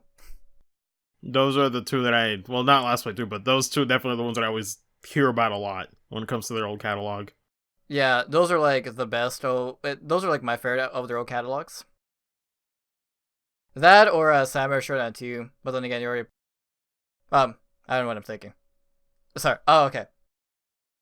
Yeah, it's definitely like those 2 games I would have like gave you instantly. Just to, like, because I know like those 2 games you would have like at least more manageable time to get a grasp of. Yeah. Because I know with like KO13, that's like a whole different bowl game, especially for me. Is that it's a pretty looking game. Love the soundtrack. It's not for me. KO14, despite like its flaws in presentation, I do love its gameplay. Like its gameplay, like won me over. But I can still see like how people are still having troubles with it, like due to its like its style it is trying to do. But, yeah. But hey, well, like the sad part for me is I actually do have it now. Like I got it on sale once, like for pretty cheap. I just can't put in the time, you know. So it's just like maybe someday I could check it out for fun, but I think my time is like early. You know, the ship has almost sailed on that one because now a lot of people aren't playing KO14 as much. So yeah, because like tricky to like find matches, even if I wanted to get into it. Yeah, because the problem now is like it's mostly just like lobbies and stuff. So yeah, which I do know like KO14 will be like on its last leg with the upcoming like world tour. Yeah, but I mean, who knows? Is that like maybe like KO15 might be the one for you? Maybe. Yeah. But, you know, later on we'll mess with like KO98 and maybe some Garo and Fightcade. Yeah. Yeah, because I know like Garo, like I like to call it as like the third strike competitor. During that era. That's what I've heard, and I've never looked up footage for it. Well, here's the best way, like how you look at footage. We'll have to do a session like someday. Basically, yeah. I'll have to get it. Yeah. So, anyways, I can still see like where Samurai Showdown, it's definitely a lot more easy to get into. Mostly, it's doing its own thing. Mm-hmm. It's a very unique style. Obviously, it's very slower than your average fighting game. However, everything that you do fucking kills. Yeah, it hurts. Like a heavy does like I think like 30%. No, oh my lord, it's 40%. Oh yeah, it's like 30%. And then when you have like your rage, I know it's like 40%, and then with the rage, I believe it's like either 50 or 60. Damn. Still, like that game, you have like the most juiciest normals I ever had in a fighting game. Like that's why like in I combos the most you'll probably see is like 2 or 3 hits, or like 2 or 3 like things to go into each other.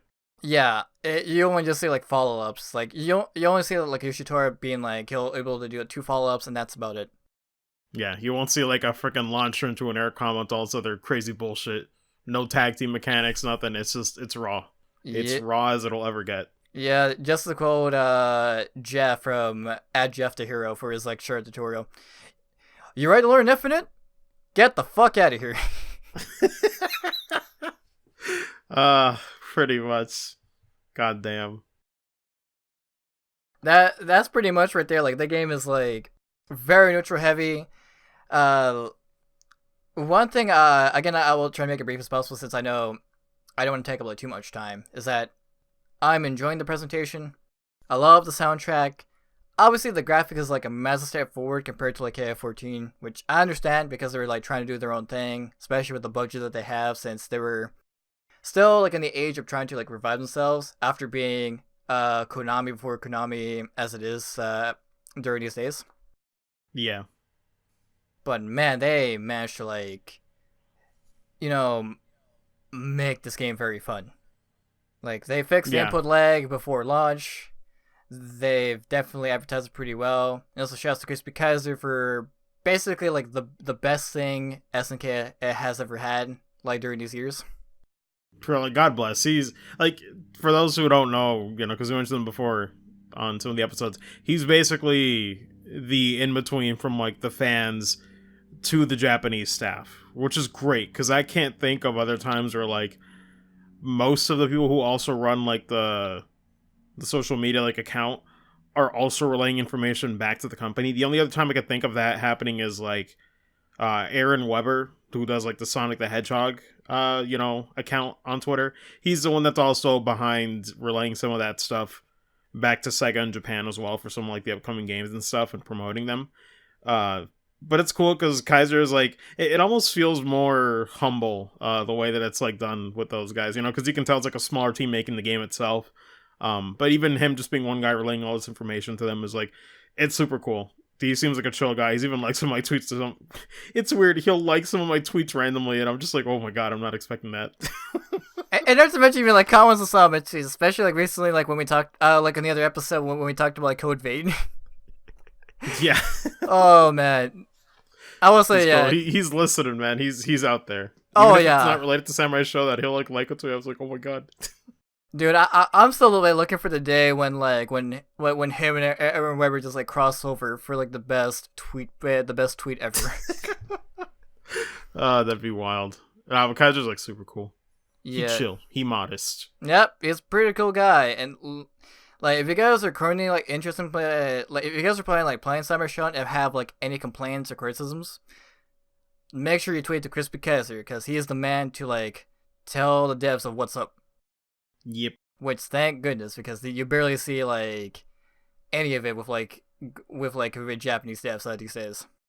Yeah, no, because I remember I went, I forget which episode, but I know, like, I even talked about, like, Final Fantasy being, like, out of touch with, like, Western fans and stuff.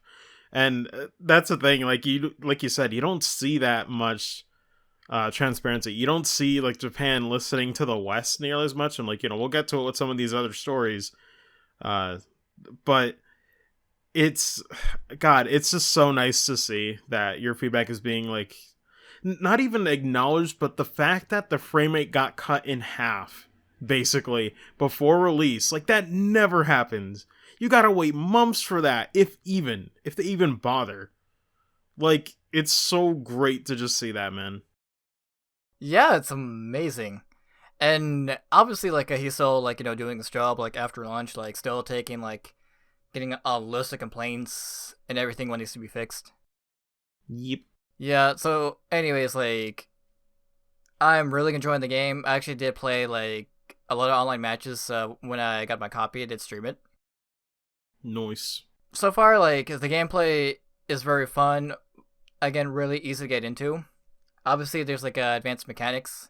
So there's like weapon deflecting, dodging in the right time, and obviously like instant defense to get some meter while not getting chipped. Yep. But so far, like it's really it's very similar to like Samurai Shodown like 2, where it's definitely like my favorite game in the series, where it's just very pick up and play right there. Like even though there's like some things I forget about or I haven't like played this game for a while, I can still play it like within a few minutes.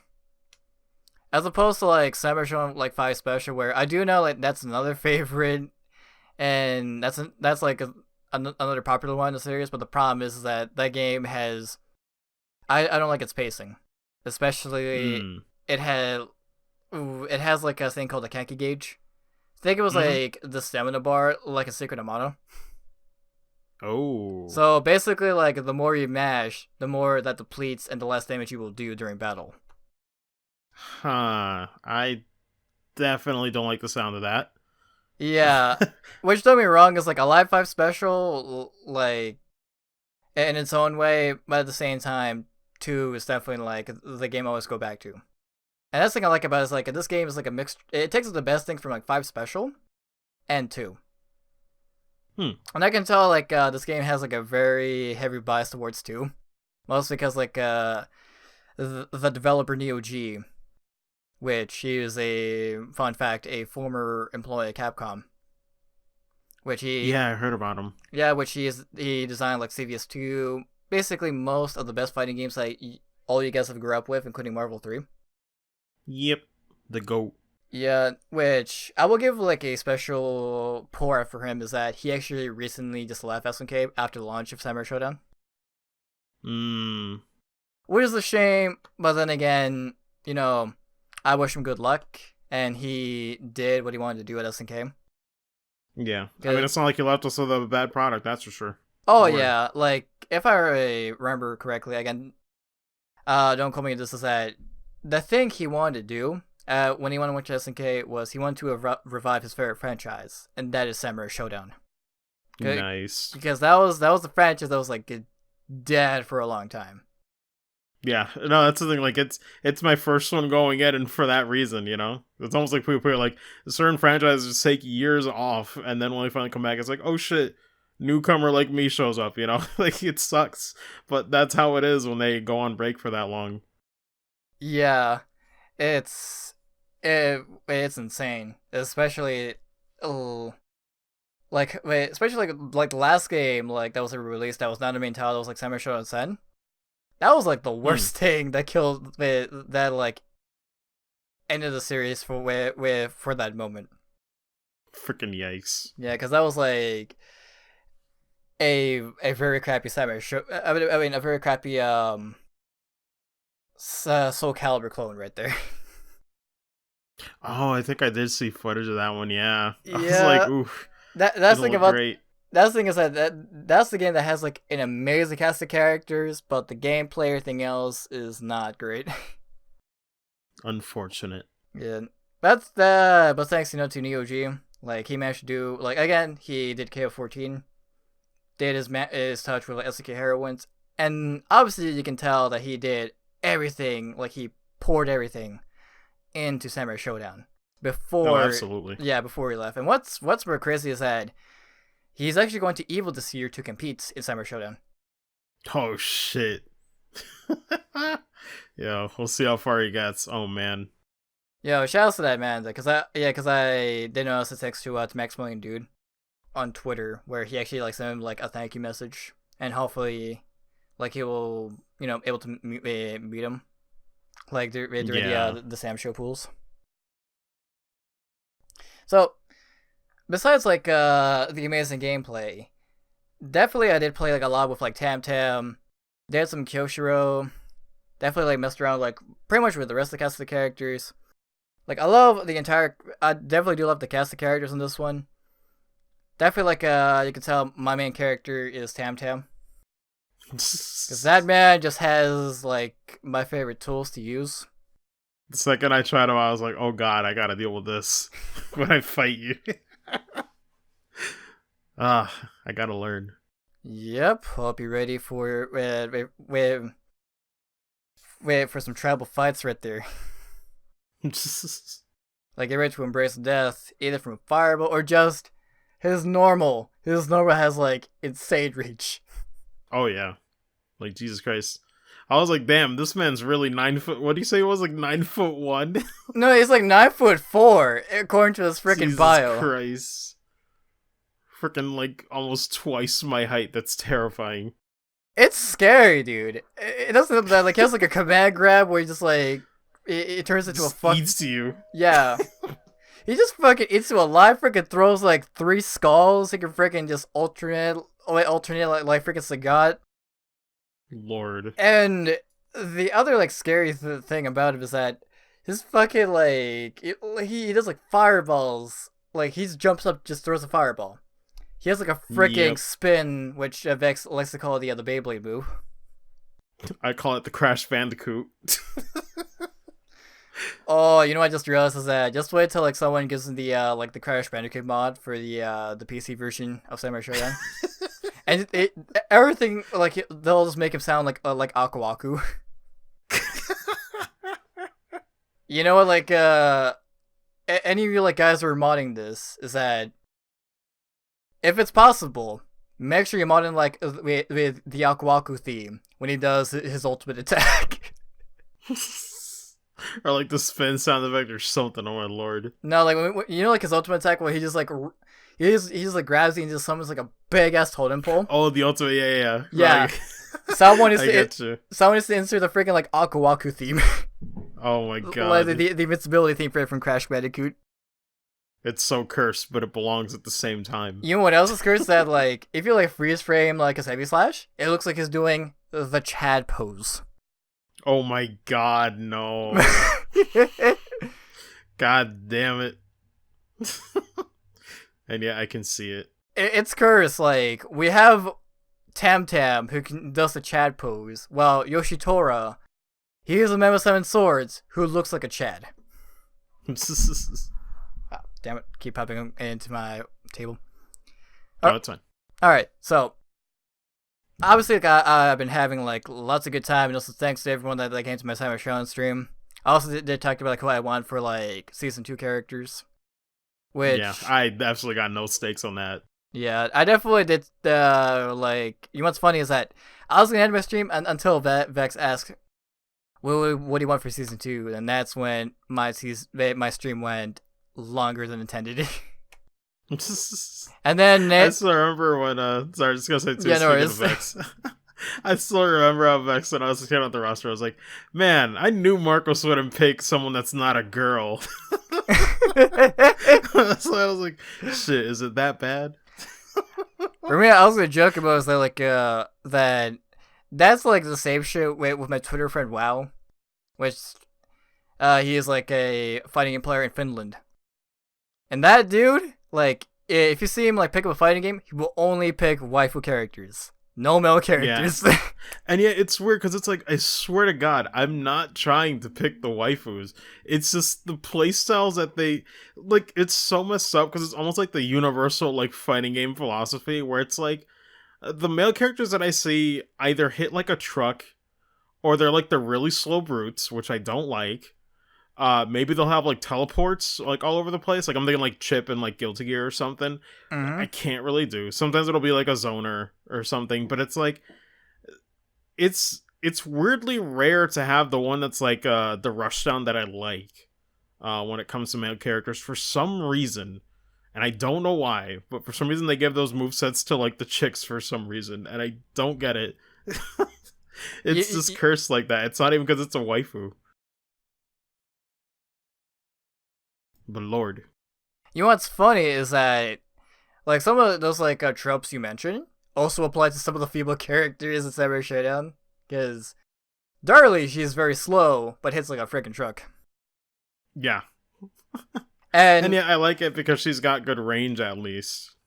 Yeah, like it's insane. What's funny is I remember, like I was talking to Vex the other day, like about who he's going to like potentially pick. I mean who.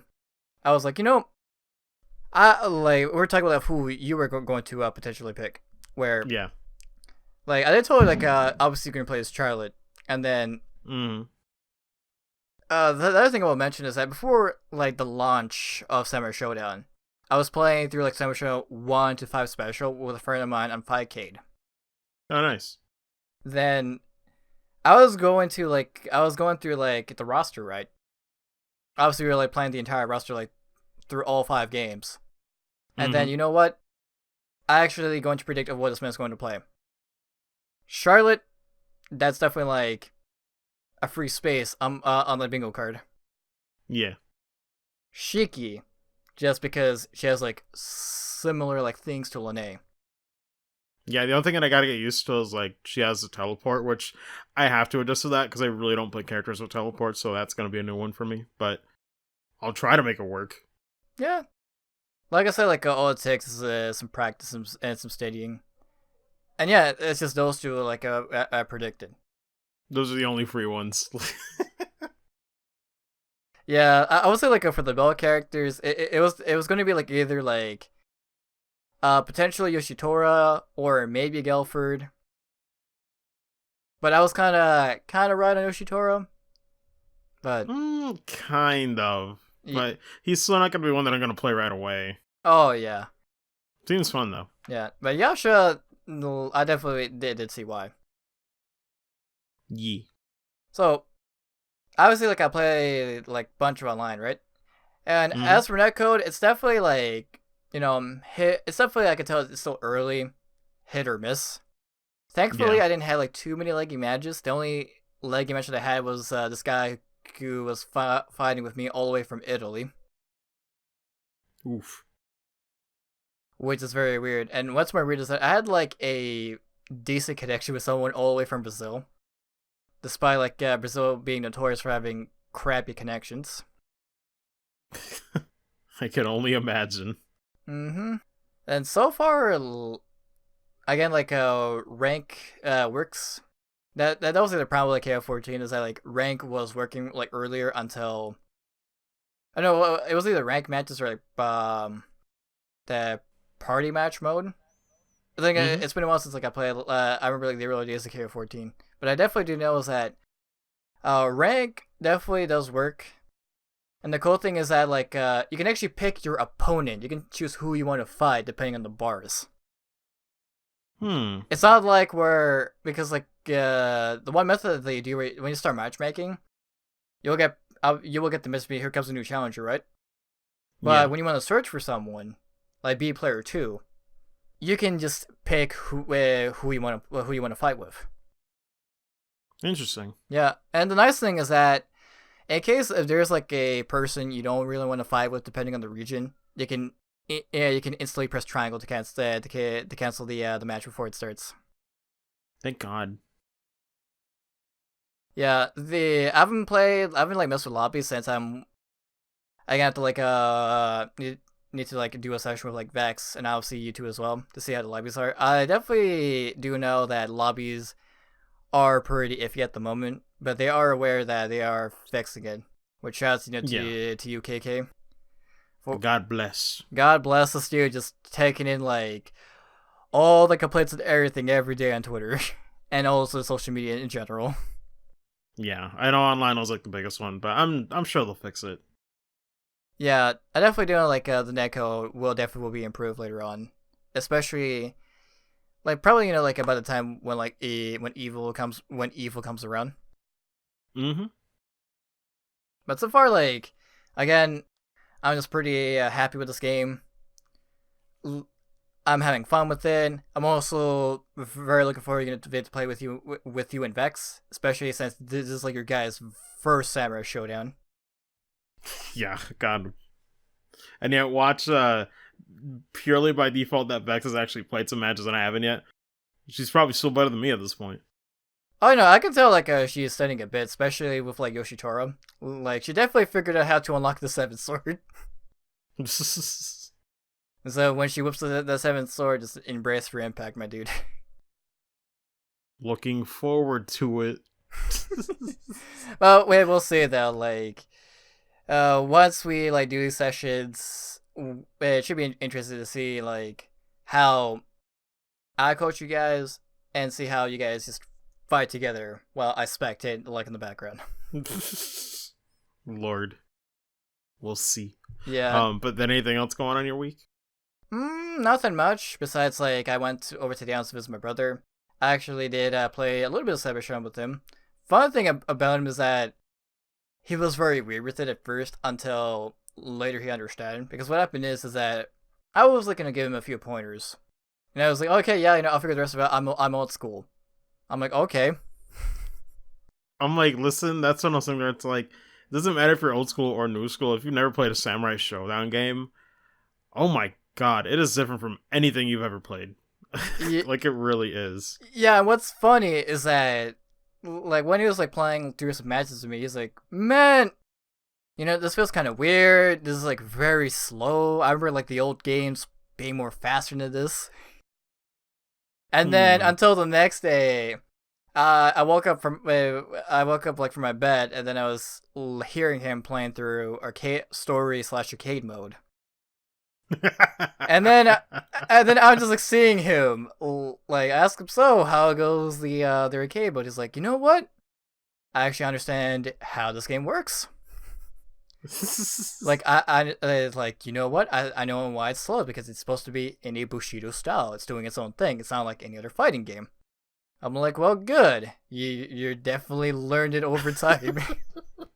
I'm just loving that because like you really just woke up when he was playing.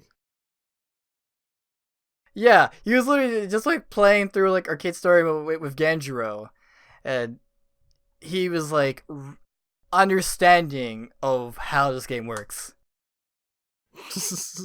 Because like he thought like Summer Show was like any other fighting game, but he understand like it's doing its own thing.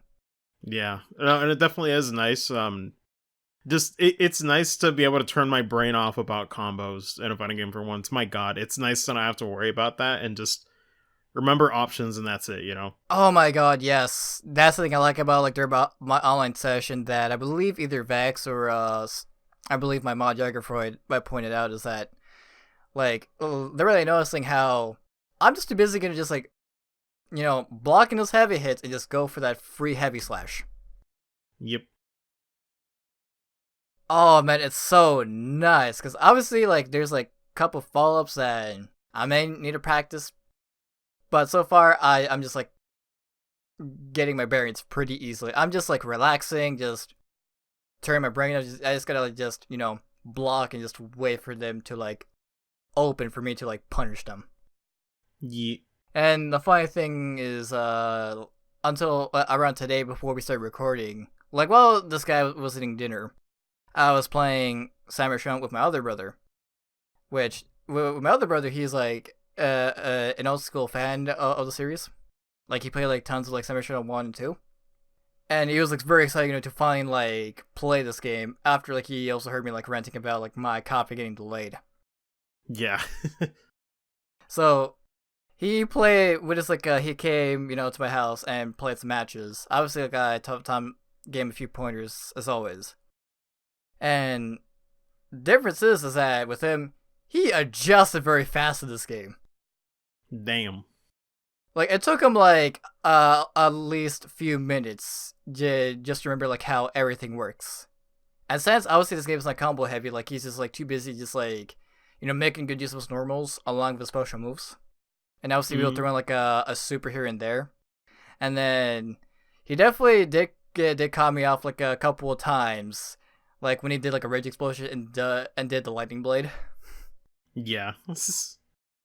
Oh man, it was so much fun. Like literally, he was like having a good time with it. Like he said, like this definitely feels like the Cyber Shodown like I've played like many years ago. I'm so mad, people actually play fighting games. No, here's the thing. No, here's the thing is that like, I'm pretty happy to have like at least someone in the family that at least sort of plays fighting games. Yeah, I'm like, fuck. Like, my sister never got into Smash Bros. She played a little bit of Soul Calibur 2, but like, she's never played a traditional fighting game. It's just like, I've just been here by myself. If it wasn't for the internet, oh my god, forget it. Oh yeah, it'd never happen.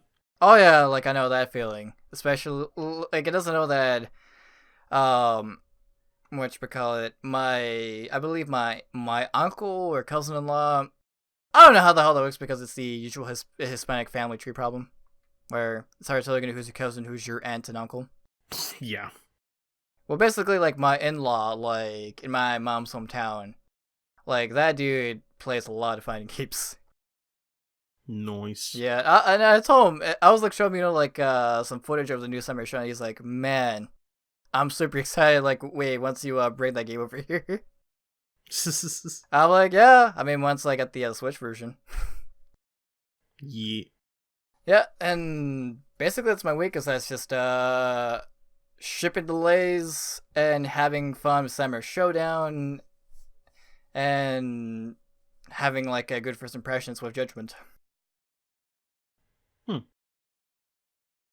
Sounds pretty good. Yep. So last words before we get into the news is that I'm pretty thankful for SNK for putting that free season pass on the PSN store instead of tying to a code or any other methods that Yeah, or companies like a like to do. pre-order bonus. Yeah. And sadly, at the time of this recording, the time for it being free is no more. But we definitely tried to show the hell out of it. I tried to retweet any tweets that I saw talking about it like daily, and I was just like, listen, if you don't, I mentioned it every time on stream if I could. My God, like it's a really awesome gesture. I can't believe that's just like the next few months. Like you just don't have to worry about a thing. Yeah. Like literally, like this guy said saved like $20, and I save on $26.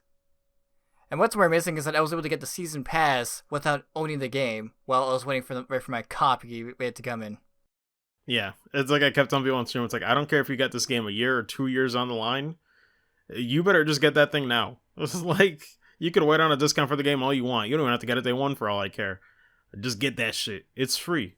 You don't even need the game. Yeah, and obviously as of this time, it won't be free anymore. But hey, you know, you missed it. You missed on a good opportunity. Well, the Switch version isn't out yet, right? Oh no, like it's supposed to come out like later this year along with the PC version. I do know in November we're gonna have the automatic version of the Google Stadia version. Yeah. No, but just keep in mind though, if anybody's like, maybe like plays on PC or on, maybe if the Switch version ends up being good, they'll probably do the same thing there. Maybe they'll like offer the season pass for free there. So Yeah. I'll be on the lookout for that at least. Mm-hmm. Yeah, and for sure, like anyone asking like about either the Switch or PC versions is that obviously it's coming out later this year, and you will definitely hear me giving my impressions of them when they come out.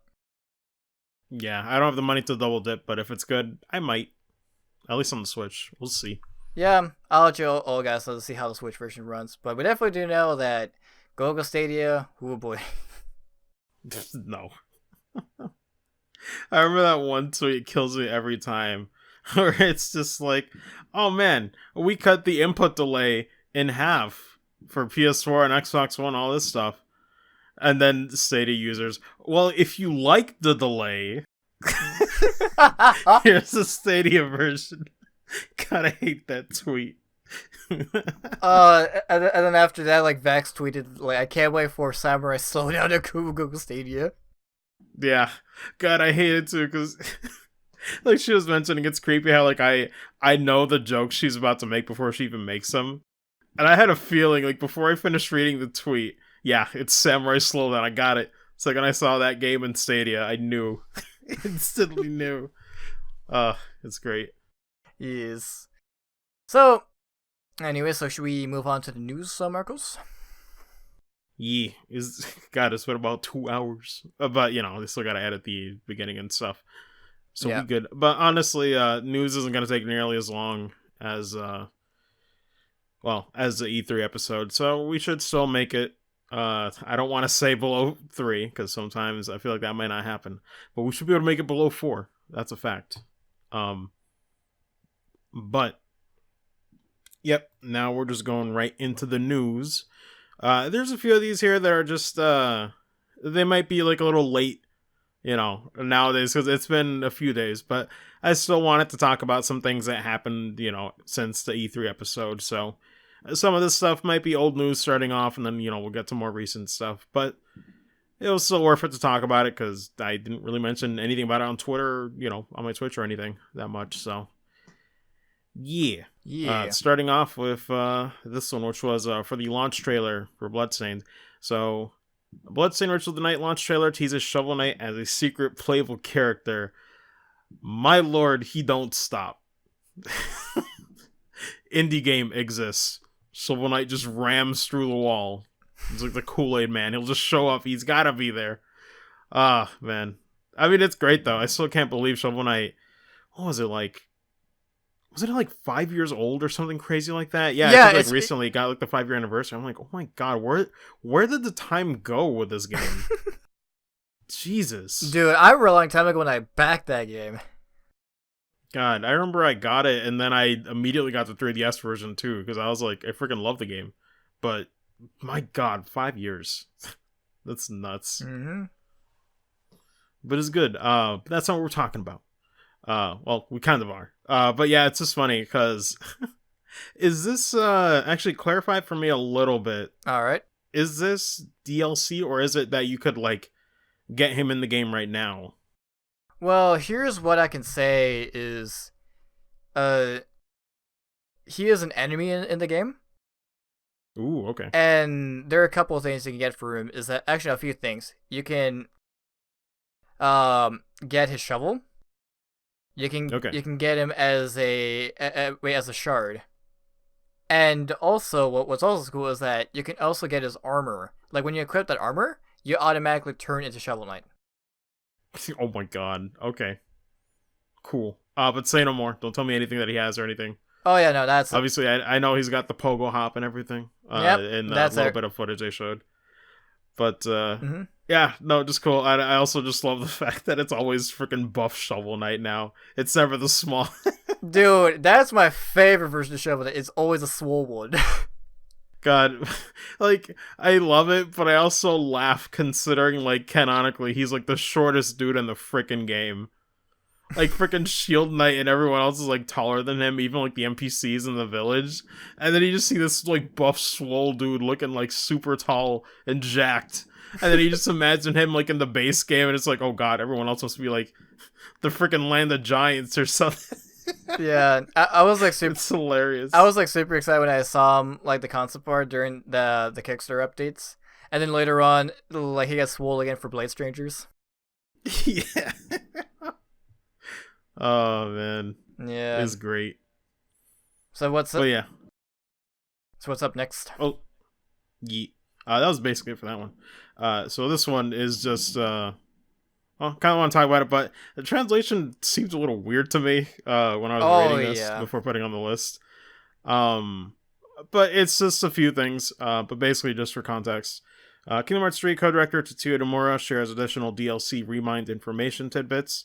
So I've been looking forward to this because it's a little sad how Kingdom Hearts 3 for me kind of came and went, despite me being a fan of the series.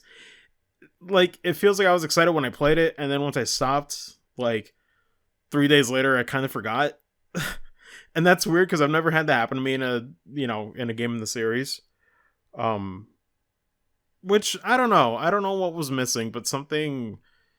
I think it's just because I was spoiled and like in an era where now Western fans get all the final mix versions of the games. Mm-hmm. You can't not feel a little spoiled, and I know that's not the game's fault, but you just kind of. I was expecting like something just like a little more. But I think the pacing also kind of hurt the game. It's the first in the series where it's like, hey, we'll give you all the cutscene and all the fan service you could ever want at the end. So it kind of felt easy to forget because of that. Mm-hmm. Because it was all at the end, it's easy to like forget the journey, which kind of sucks. Because even though it was a fun time, it didn't leave you with memories like all the way throughout the game. So it just felt like this weird blob in my memory. Yeah, and not to mention the one blob you want to forget is Frozen. Yeah, God, I didn't like that world. That was like the most padded world. It felt like just tedious. Not a fan. Yeah, and just to give a little bit of context for like Rayman DLC is that was revealed at a Kingdom Hearts concert that Nomura was a part of. What's funny is that Nomura like had a strict rule is that if he sees anyone with a smartphone recording the new DLC trailer, he will fucking leave the stage. Oh, I'm man. like, oh Nomura, you don't know how everyone works. Freaking yikes. Nomura's like, nah, get those phones out of here. But no, yeah, just a little more detail that they gave with this DLC, because I was curious about how they were going to handle it, because they did show off a trailer, but all they showed off was like playable characters. Like I saw Oathkeeper there a little bit, and I think it looked like Final Form from Kingdom Hearts 2, like the white and black, which always looks sick. Looked like that was a form, but I think Oathkeeper and Roxas and Aqua were playable from the trailer, but they didn't show anything new, and or like any new locations or cutscenes, which the interview here kind of elaborated, where there's no real scenes, which is, it's so weird how they worded this, because it says, like, for example, the first word says, that is not a limit cut ultimate class fight scene in the trailer. What does that mean? That's But basically, what he's trying to say is, yeah, the trailer doesn't have any limit cutscenes. So I think what he's trying to say, and I'm just like, parsing it through, is just that he means that there's no like actual cutscenes from the DLC, from like the Remind DLC. It's just, using elements like, like playable Aqua and Roxas, but it's not using actual story moments or anything from the actual DLC coming up. But it's just weird how it's worded. Yeah, that's the problem when it comes to like NieR these days. Is anything that he says is hard to understand, especially when you're trying to translate it. Yeah. I mean, the other interesting part from this, it's just a few that I wanted to quickly mention, was that apparently for the bosses in the Remind DLC, he's aiming for the same amount as Kingdom Hearts 2 Final Mix, which is absurd, because that game let you fight all the organization members that you didn't get to fight, or that were out of the base game, like basically from Chain of Memories and stuff, which was absurd. Like, that, I think that was close to double digits with how many bosses they added. So I'm looking forward to that. If that's exactly what it means, who knows? But the other thing he mentioned was, let me see. Yeah, the other part that kind of bummed me out, but it's just the last thing I'll mention, because the other stuff is like, yeah, you get to play as Roxas and Aqua, we already know. But he mentioned that this is actually standalone and can be played after clearing the main story. So I guess it's being handled kind of like how Final Fantasy 15 did its DLC, where you probably pick it from the menu after the fact, which is a bit of a bummer to me, because I kind of liked how complete Final Mix felt like for a playthrough. Like it's just all there, added new cutscenes and context for things that you might want answers, or you might want to see more, but it's like all merged into like the central story. Mm-hmm. The fact that it's a standalone and it's after clicking the main story, I don't know. I kind of wish it wasn't standalone, but maybe I'm crazy. Maybe that's just me. Yeah, so that's Remind DLC, guys. Basically. It's just, we'll see. I mean, I guess it does kind of affect me a little bit, though, as a streamer. I was just going to say, because I guess now it's going to be a shorter session, or, it won't take nearly as much time as I thought. Because my initial plan was to do, like, check out Critical Mode when the DLC comes out, because then I could do a full Critical Mode playthrough along with the new content. But I guess I don't got to do that anymore. So, it's just sort of how that works. Yep. But yeah, I'll still check that out when it comes out later this year. Either way, just interesting little bits of information. But moving on, a little more info on Elden Ring, which is the next game by Miyazaki from Software fame, or rather from Dark Souls fame, if you will. Yep. Despite all the memes. Yeah, along with the cooperation of what's his face from Game of Thrones guy. There we go. George R. R. Martin. Jar Jar Binks. J.J. Abrams. God. No, but just a few interesting parts about the design that they went on in the interview. So, one thing that really interests me, because, man, I gotta be real, just as a very slight tangent. Sekiro, the more I think about that game after my initial playthrough when that came out this year, the more I start to consider the flaws of that game, and it makes me kind of sad. Because I had a fun time with it, no doubt. Mm-hmm. But progression and some of the sacrifices that it made along the way ultimately makes it suffer from replay value when I look back on it. The fact they only have one weapon, and the fact that progression, even storytelling, feels like, linear in some ways, makes it feel a little hollow. Like, I could see myself, like, if I go back and revisit that game, I can really notice some of the flaws, which makes it a little, just a little disappointing when I think back on that game. But at the same time, I did enjoy it for what it was. But Elden Ring apparently is going more, or well, like Miyazaki said, it's going to be more in vein of being the evolution of Dark Souls, in the sense that it's going for more open world, or not open world, but like more open and expansive levels, as opposed to how we designed maps before, where they were kind of like kind of Metroid-like, where they'd like loop around and you'd revisit old areas and like different paths, and it all felt interconnected, which Well, I know that's like a big appeal. That wasn't always like the appeal to me for Dark Souls. So it's cool. If they're gonna try like more open levels, I'm down for it. I just gotta see how the enemies are gonna be in that open environment. That's the part that I worry about. So we'll see about that. Um, but yeah, it's cool to see that they're expanding on it a bit more. And a few other interesting parts is that apparently Miyazaki was like a fan of. Actually, let me see. Did I miss anything else before this? No. Okay. But yeah, no, he was saying that previously that he was actually a fan of George R. R. Martin's like books beforehand, and he actually reached out to him to work on it, which is it's just funny how that works. So some people think that it's like the other way around. But he also mentioned that the lore in the world that he did, or rather that George did, was mainly before the events of the game. So From Software still has free reign to do whatever the heck they want.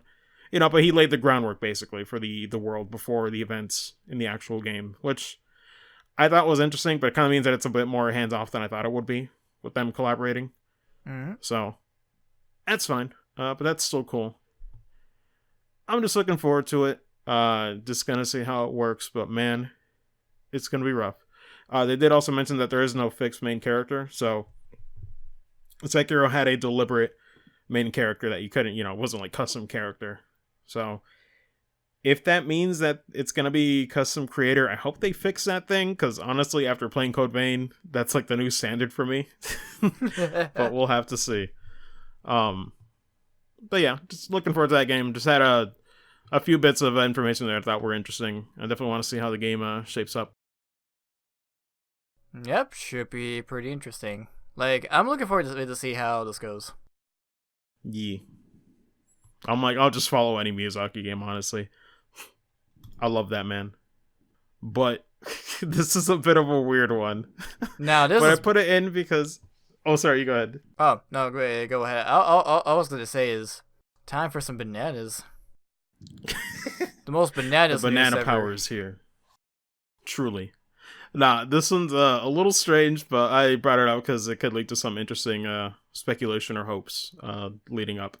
So, yeah, the article here is Ape Escape Series 20th Anniversary Twitter account launched. It's a Japanese account, but it still leads to some potential ideas that might be happening, because, there's not really much I got to talk about in the article here. Just they made one, for 20th anniversary, which makes me wonder. They did release like a trailer, I guess, like on the PSN account or the PSN channel on YouTube, and it was just kind of like a timeline thing. It didn't like allude to like a new game. But you would think if they're making a separate account for like a 20th anniversary for Ape Escape, I feel like it's either one of two things. Either they'll announce a remake, which would be great. Because I don't know, man. I doubt it, but I never got to play the old one or like the first one. I've only played like, was it the second or third on a rental? I think it was. Yeah, I think it was the third one. I'd be wrong. I gotta look at footage because it's been a while. Mm-hmm. But I'd know like if I'd like looked it up really quick. But I know I played one of the PS2 ones on like a rental once, and one Blockbuster was still around. Rest in peace, God. But yeah, it's just interesting how like they make an account for this, and I feel like they gotta announce something like really big for this. It's just weird because it's specifically for 20th anniversary. It's not just a general Ape Escape account, so it could lead to something, but who knows? It's just interesting because honestly, for me, it kind of ties back into the whole remake thing with like, after the Spyro games are done and Crash Bandicoot got the trilogy and CTR, there's honestly nothing else they have to do with both of those series when you really think about it, because everything else after those games is pretty shoddy. Oh yeah, God, PS2 era for those two was not kind. Not kind at all. Yeah, so especially with like PS3 Wii eras as well. Yeah. So it's a thing where, I feel like maybe if that studio wanted to like use some resources to do like an Ape Escape thing, who knows? But this is only a Japanese account for now, so maybe it's just touting to like a new installment. Nothing's concrete. It's just interesting how this even happened, because boy, it feels like this franchise is like, it comes and goes. Like, I forget that it still exists. I won't lie. Because half the games that have come out recently have been like weird spin-offs on like different devices, or like, handheld launch day, like, release games, and I'm like, oh, okay. Yeah, You guys do your thing, That I love collaboration, which my favorite collaboration is in Metal Gear Solid 3. Where Yeah. you see like Snake in a banana camo with his speck in his ass along with a fucking monkey. It's pretty good. Yeah, but it's just weird because Ape Escape's always been around, but just got to see what's going on afterwards. Maybe something will happen this year, but I'm not like the most diehard fan, but I'd be cool with it because honestly, it is a fun series. I want to like check out the other ones maybe before release of a new one, or like who knows if a remake happens. But it's definitely a series that I know has a lot of fans, so cool if they announce something. Yeah, we'll just have to wait and see. Yeah. Anyway, hopefully either a new game or a remaster. And all we both know is that it should be fun. Yeah. Should be bananas. As Vex would say. God. But yeah, just looking forward to that. But this one's kind of bittersweet for me. Oh boy. So, the City of Final Fantasy NT DLC character Tifa Lockhart from Final Fantasy VII finally announced. Oh my god, where do I start with this, man? Because I made a tweet about it, I think on the day, because I forget if it was the same day that I was gonna pick up Samurai Showdown, or afterwards, because I remember I watched it when I was like on a commute to somewhere, going to the mall. But oh no, it was for CTR. Never mind. But yeah, no, it makes me sad. Because the City of 012, or I forget how it's pronounced, like Duodecim or whatever, on PSP, Tifa was like the character that I mained in that game, and when NT, like, I checked out the beta, and it wasn't doing anything for me because, like, the servers, like, you'd wait minutes on end, like, to try to play a match. At least for me, that was my experience with the servers, like, during the beta test. It was freaking rough. And when I did get in, the mechanics felt like really strange, and like 3v3 just felt so alien to me, and I just could not get a handle on it. It just felt too chaotic. And the problem with 3v3 fighters is that there's always that problem of being ganged up on. Like, ideally you'd expect them to all have their own 1v1 situations, but sometimes you will just have to deal with two people ganging up on you, and hope to God you know what you're doing. Especially with online latency, that's always fun. Wait, as we can see in this trailer right now. Yeah. But, no, I mean, she looks great, and I don't think it's going to be 1-to-1 like how she played in the PSP, the Cydia game. Oh, no, but, like, everyone is super different, like, when it comes to this game. Yeah, it's like, even looking at the trailer, I was like, I know that's not the same moveset, but it's like, I'd still play her because, like, it still looks like a fun moveset. But it just sucks because I know I never will. Because the State NT for me, it's like it's just bittersweet for me because like if she was there at launch, I probably would have given the game a shot, But God, it's like, well, now you're here a year after, more than a year after. But now I just don't care. Even if like at the end of that trailer it says like there's like a free edition. But that thing's like Killer Instinct, where it like rotates. I think like 4 characters every day or something like that. It might be every week. Yeah, I think it's like every week, I believe. I'm not sure how that works, but all I know is that I definitely know that feeling because like when it comes to like Tifa getting revealed and you're like, I don't care anymore.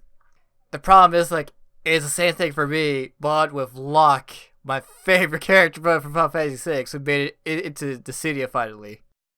Yeah, that's right. He was recent too, or somewhat recent. Yeah, like this is like his first time getting it. I'm like, we finally have like another FF6 rep besides the like Terra. Yeah, which they needed. Like, oh my god, that was so ridiculous how like 7 had all these, and I was like, really, no love for 6? I never liked that. Yeah, like literally for the rest of the episodes, like literally like it's only just like Terra and Kefka. And yeah, even freaking 4 had like Cecil and Kate. I'm like, are you kidding me? Yes, and what's the thing is that it doesn't help that like for FF2, like you have to have like the Emperor and Farion. It doesn't like Nomura was always considering adding another FF2 character to the roster. I'm like, fuck. And here's the thing is that I enjoyed my time with the game when I got it. And this is like the only game where I was able to like match with Maximilian Dude and whoop his ass with my own hands. Nice. But the problem is that like again I don't mind like the new mechanics. Like it's definitely like a lot more balanced compared to the City. Because the problem is like Yeah, for sure. with the City, it's more of an action RPG rather than a quote unquote like esports competitive like fighting game. Yeah. But the problem is that, like it's just like the way it's structured and the way that they laid out like the DLC characters and stuff is just I can't play this anymore. And it doesn't help that like I get it's like a similar problem where I hate playing like cooperative team games online where I hate getting stuck with like random people who don't know what the fuck they're doing. Yeah. And that's always the problem with games. It's like, listen, it's not just because I like the structure of the old Decida games where it was 1v1, but it's also the fact that it's not even 1v1 online. Because like you said, there's so many other factors to blame but yourself. And when it's a competitive game, I don't care what it is, I always get frustrated. It could be like freaking Splatoon 2 when I used to play that game when it came out. I don't play it like anymore really that much on my Switch, but like even with a game like that where it's still like, a shooter, the fact that it's still competitive and your teammates just kind of let you down or they can't carry their weight, and it's always just frustrating because at least with fighting games and you do like a one-on-one, all you have to blame is yourself. Yeah. You can sit there and make as many excuses as you want, or you can acknowledge that you messed up on a prediction there, or you should have done this or that, but you can clearly tell what went wrong.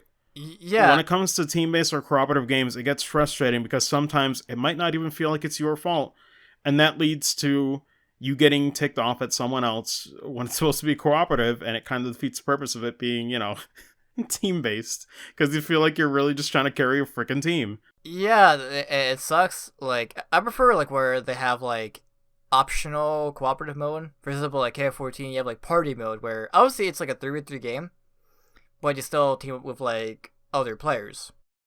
Yeah. And obviously they're doing the same thing for like for Summer Showdown when it comes to the lobby system, where you can either be like 2v2, 3v3, or 5v5. Mm-hmm. And that's the thing that kills me is that like it doesn't have like I also got like super burned out by Overwatch like around the same time, where like it's it's a neat game, but at the same time it's But I it don't like just this gets old format.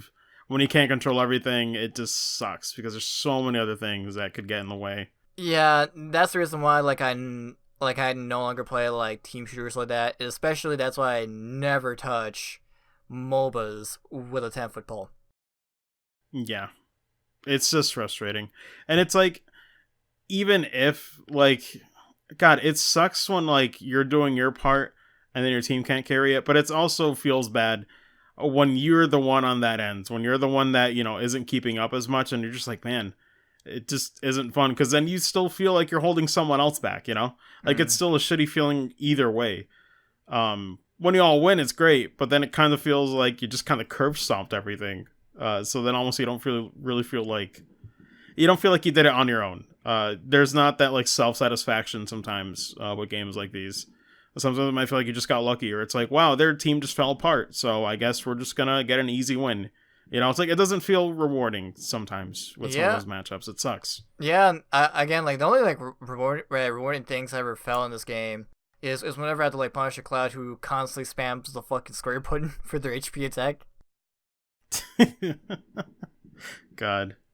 But yeah, ultimately the beta experience for me just kind of left me it just left me not wanting to buy the game, so I never did. And I'd always see these like DLC characters probably going, it's like, oh, that's cool.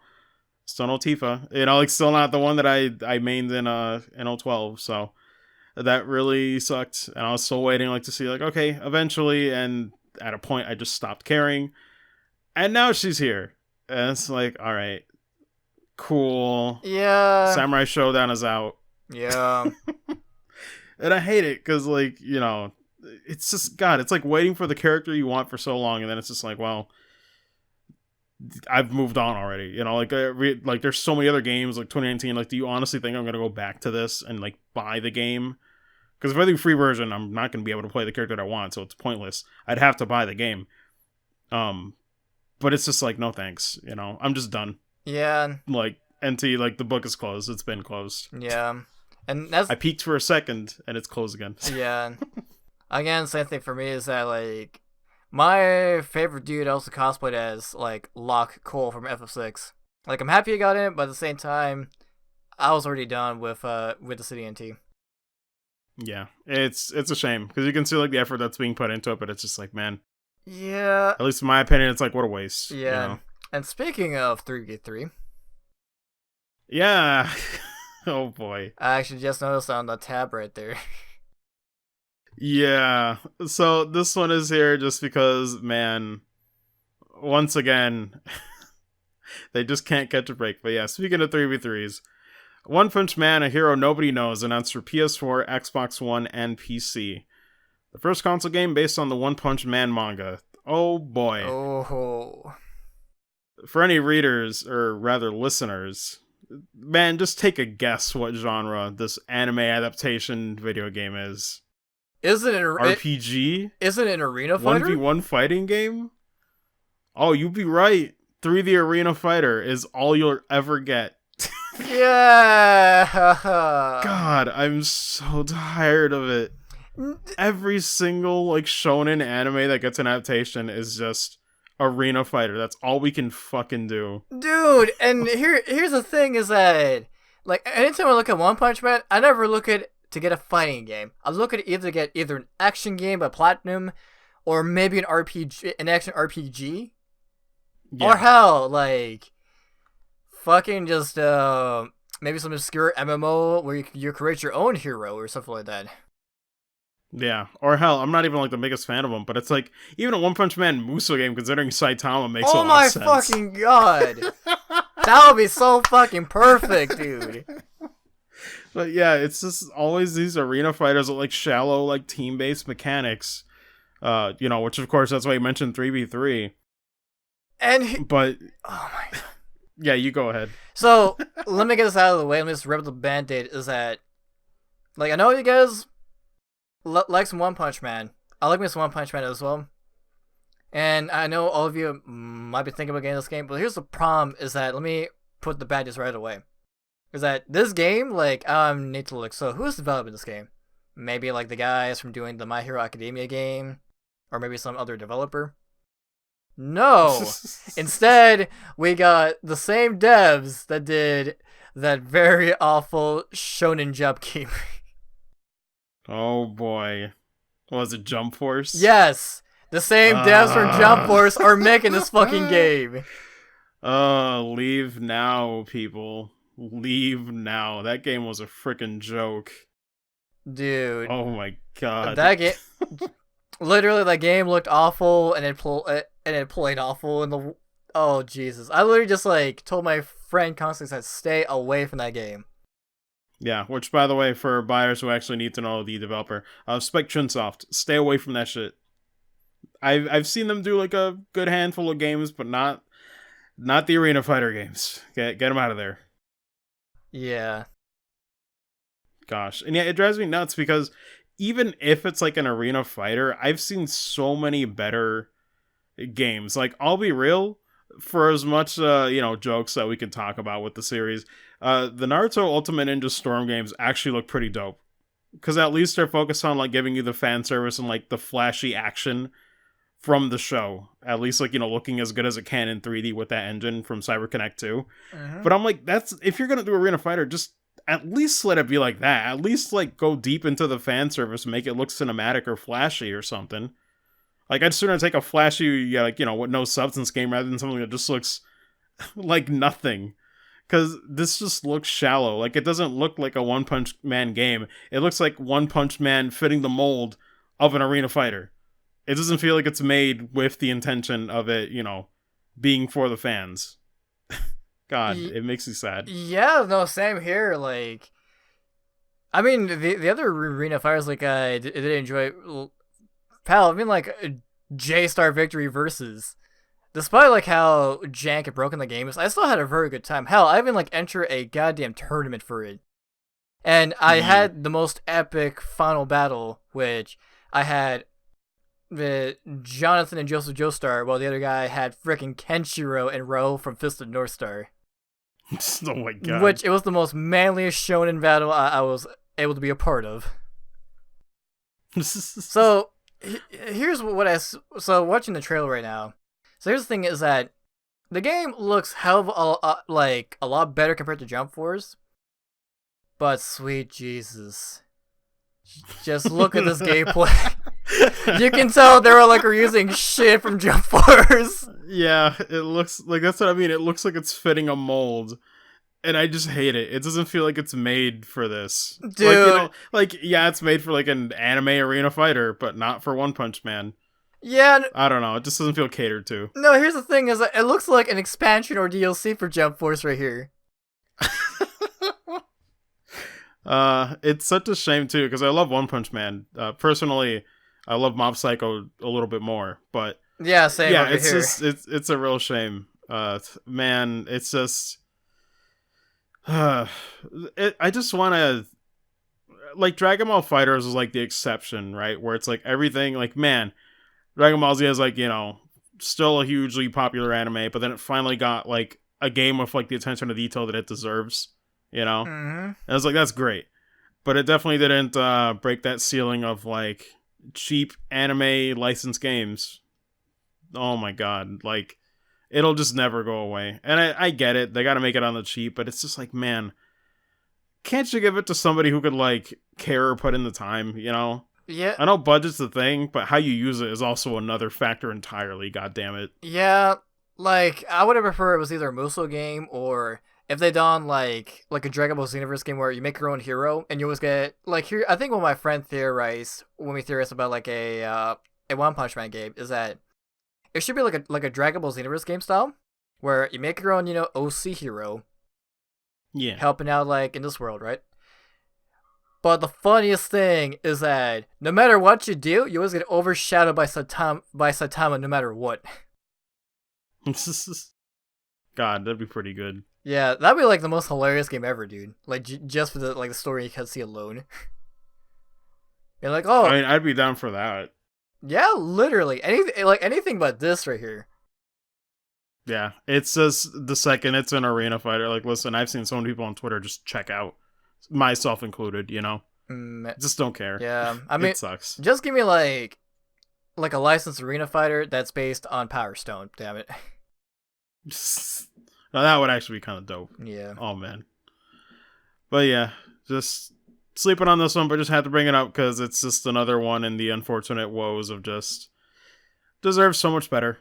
But there it goes. Yep. This one I just want to bring up because I need to mention this correction at least on this podcast to save one life. Just one. Mm-hmm. Alright, so Astral Chain, no DLC planned but conceived as a trilogy. That is wrong. Very wrong. Completely wrong. I do not want, like, I don't know who's gonna listen to this. Maybe you missed the because I retweeted the hell out of the corrections on Twitter. At first, everyone was thinking that in the interview they stated that, oh, it's planned as a trilogy. And no, the correction is basically this. And I'm excited for Astral Chain, the gameplay looks dope. Please check out some of that Treehouse Live footage if you haven't. The game looks phenomenal. I'm super excited for it. But the correction in the interview that they mistranslated is that he was saying that there's no DLC plan, but he's thinking about ways to expand it via DLC, or like not via DLC, but like, expanding the world after the fact, like trying to see where the game could go if it were to get a sequel, kind of like, in a way, it's like planning for sequels, along with the game's release, but that does not mean that it is confirmed as a trilogy. Obviously, they got to see how the game does first.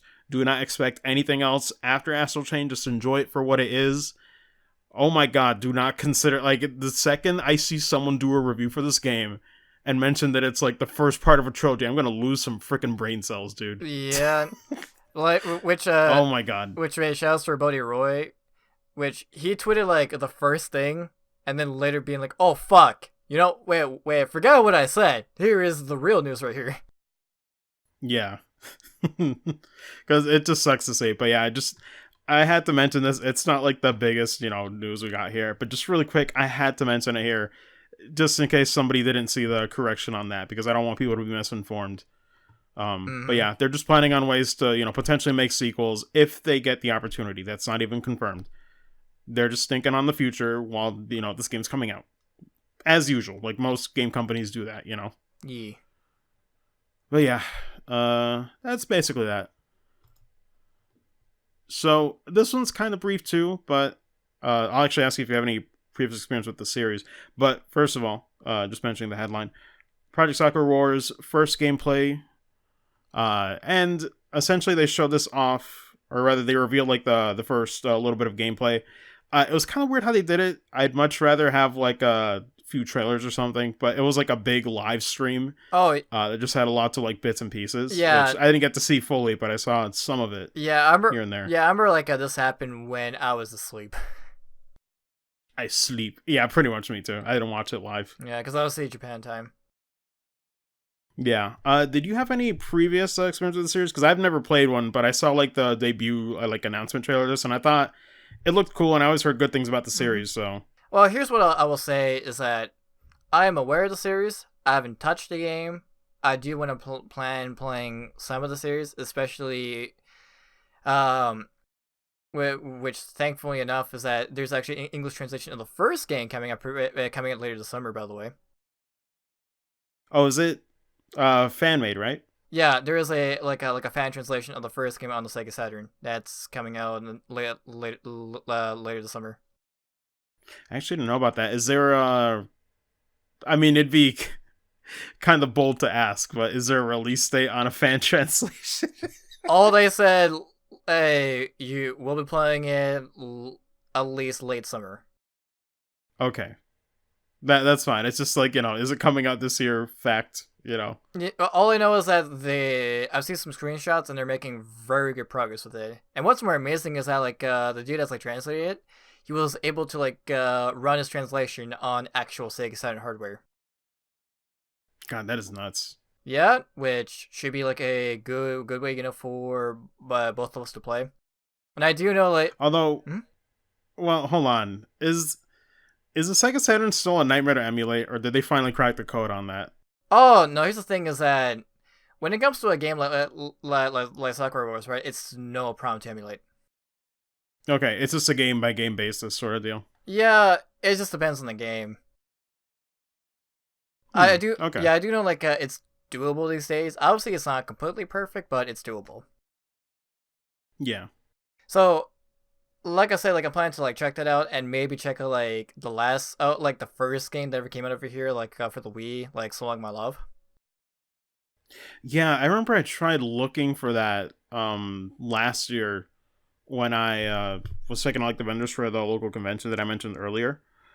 And I couldn't find it, but I did hear that somebody on Twitter recommended, because I usually like to ask people like, "Hey, what should I, look for in the vendors?" Because otherwise, if I go in with no plans trying to find games and that stuff, God, I will never find anything I want. Yeah. Um, but yeah, I tried finding it, no luck. But I heard good things about that one too. Yeah. It's just weird. I just never got to play a game in the series, despite hearing that it's like pretty good, all things considered. Yeah, it doesn't know that both the Wii version, the PS2 of So Long My Love, the fifth game in the series, is super rare. Oof. Yeah. Okay. It came out in very limited copies. Ooh. Wouldn't surprise me though, since the series like never made it, that big in the West. Yeah. The only thing I do know, the other thing I'm also eventually planning to do, which I know Vex has told me plenty of times to do, is to catch the anime, which I've heard it's a pretty decent adaptation of the first few games. Okay. Because I didn't even know there was didn't even know there was an anime until you mentioned that. Honestly. Well, wait, Vex just pointed that out for me. Then again, wait, Vex you discovered the series thanks to the anime. Also an English dub. That's surprising. Yeah. Wait, when did it come out though? Around last time I checked, it's early 2000s.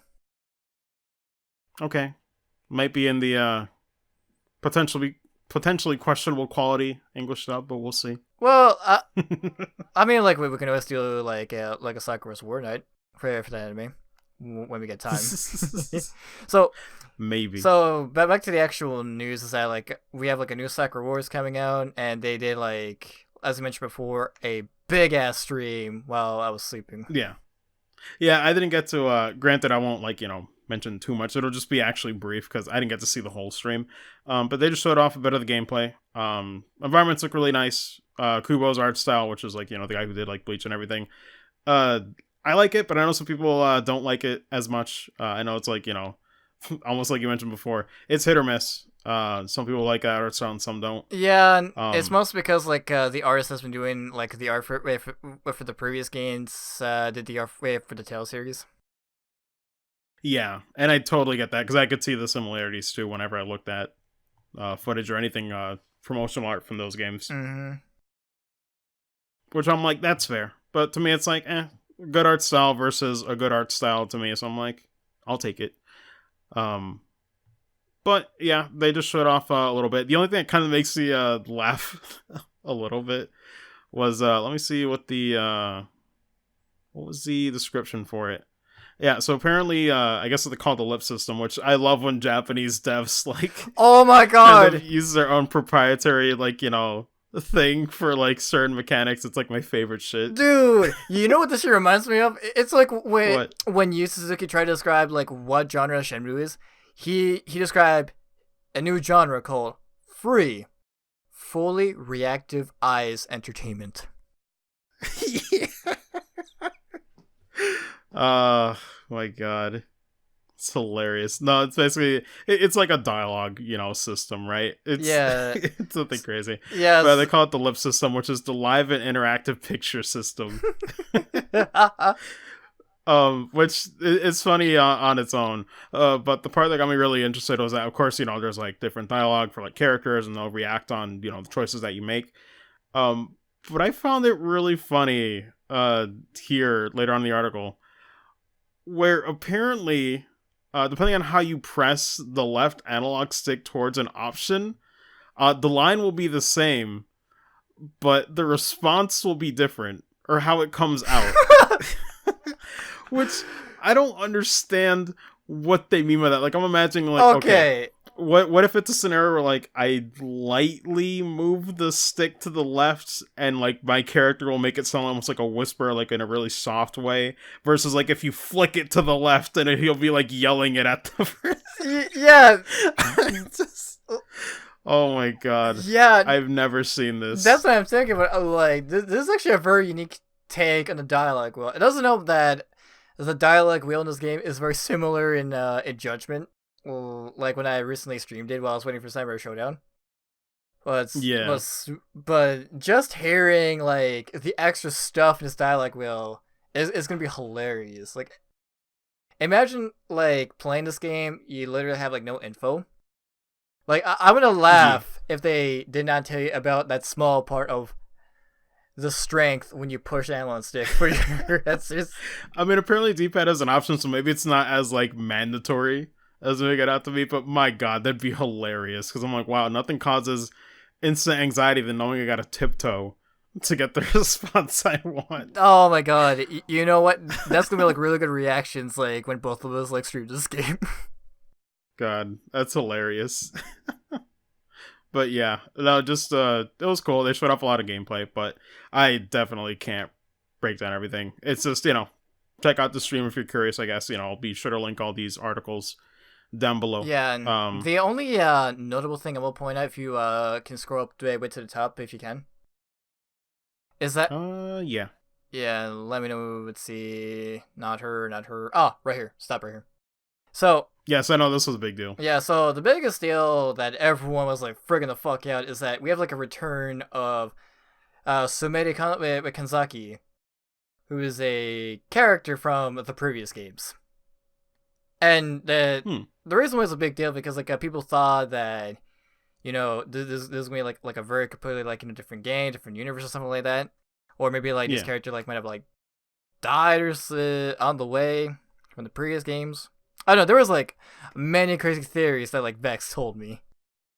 Yeah. Until like this character Like, she just, like, popped into the stream and everyone was like, fuck yeah! Like, these guys are not dead. God. My headcanon lives. Yes, my wife lives. Lord. But I will say, though, like, I mean, it should be pretty nice, because potentially we may see, like, more of the OG cast coming in this different art style. Yeah. Which, again, like... we'll just have to wait and see. Yep. You just gotta wait for more info, and hopefully by the time we get more info, it's the time both of us are currently playing the fan translation of the first Sakura Wars on the Sega Saturn. Yeah, right after I finish the Kiseki games. See you in 2021, Chief. That's too kind. I will see you in that'll be in 2022. Facts.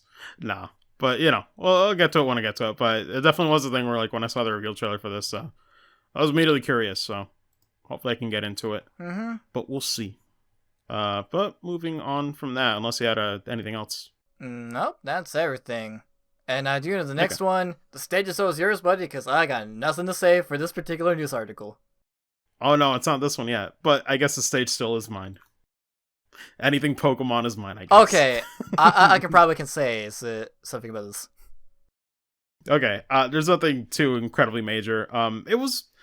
It's weird. It is interesting though, because it kind of shows how like development is going with Pokemon Sword and Shield, where they still gave this game like its own mini direct in a way. Like they still, gave it its own proper screen time, which usually doesn't happen for anything that's not like a mainline Pokemon game. So it's interesting how you can clearly tell Pokemon's like really diving hard into like the mobile game territory nowadays. Mm-hmm. But yeah, Pokemon Masters basically got like its own little like 8-minute direct almost. Some of the staff like showed off some of the gameplay and everything. There was like a whole big like anime cinematic, showing off like all the characters and trainers that would show up in the game. But TLDR, nothing really new showed up for the reveal. Just 3-on-3 battles are back. That was like the big thing that they showed off in the initial reveal. If people like looked at the footage long enough, because it was like really short when they announced this game. I think it was like literally 20 seconds of footage before. I thought it was like 3 seconds. No, it was more than 3, but it wasn't much. It was probably 10. Maybe I'm being generous. It really wasn't much. But yeah, just 3-on-3 battles are gonna be like the main gimmick. New location, of course, with mobile game. Just Paseo. I mean, okay, they can call it whatever they want. I'm not gonna judge. But yeah, just Pokemon trainers and gym leaders and stuff from like all the other regions.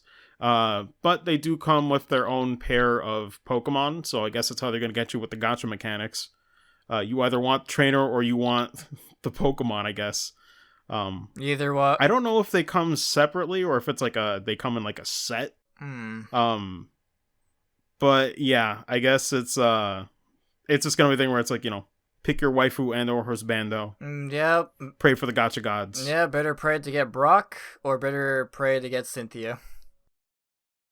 Or in my case, pray to God I get Rosa. God, listen, in this dude, in this freaking sea of like Pokemon salt and like frustration, words, I made a tweet and it literally said this, like, words cannot express how happy I am that she was meme material for a few days. I think she still is technically, because all I'm seeing is Rosa fan art and that freaking think emoji. I fucking love it. It makes me so happy. But no, just a whole bunch of trainers got announced. Flannery is back. She's also my favorite. Oh, no Juniper? Yeah, just they might. Honestly, they're definitely gonna show off more when the game comes out. Yeah. But yeah, they got a few for now. But overall it's alright. It's not gonna be like this like a groundbreaking game. But it looks like it's gonna have more of the core mechanics, more than Pokemon Go does. So like I said, it might be the only Pokemon mobile game that I'll actually check out, but I'll have to see if it's any good or not. Cool. But it is coming out later this year, I guess in the summer, which we didn't know before. There wasn't a release window prior, so that's like the biggest part, is that it's coming out in the summer. But yeah, cool. it's aight. I should be able to run it, thankfully, but I know it's probably going to be like kind of taxing because it does use 3D models. So we'll see. But yeah, that's basically it for that. It's looking all right. Good memes. Good memes came out of that. Mm-hmm. So this was a weird one. Oh, this will be kind of brief because I don't know too much, but oh boy. Sony Pictures and HiveMind announced live-action Final Fantasy XIV television series. What the hell? That's like the second time like I've heard it. Like I've heard FF14, entering television again. Because the first time it was like FF14: The Dead of Light, which you can see on Netflix. Oh my god, I forgot about the Dad of Light. Dude, I would say is that it's actually very funny. if you got time to give it a watch. Oh, holy shit. Damn, that broke me good. That title just makes you laugh so much. But yeah, TLDR on this. I guess they're just trying to... I just don't know, man. Like, God bless them. I don't know much about the Final Fantasy XIV lore.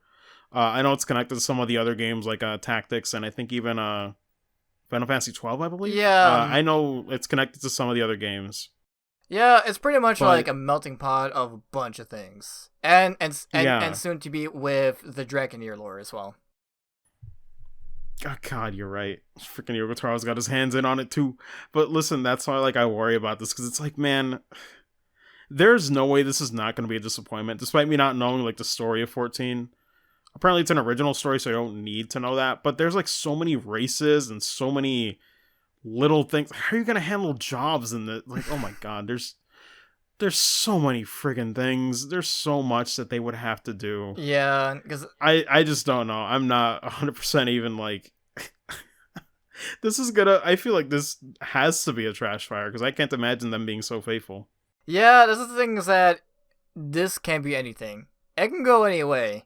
Like, as for the job system, they can probably do a similar thing where you got, like, the trailer pro tag in every major FF14 CG trailer where he starts as a very happy-go-lucky warrior and then becomes a dragoon and then becomes, like, what is, like, a happy-go-lucky monk and then becomes a very serious samurai and then finally becoming, like, a very edgy, very dark knight in Way for Shadowbringers.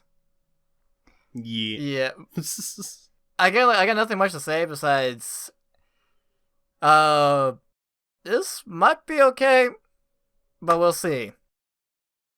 Yeah, I don't know much on the directors either. I just bring it up because it's like, man, what a weird concept. When I saw this on my timeline on Twitter, I was like, okay, just I guess you can try it, but man, that's a lot of homework.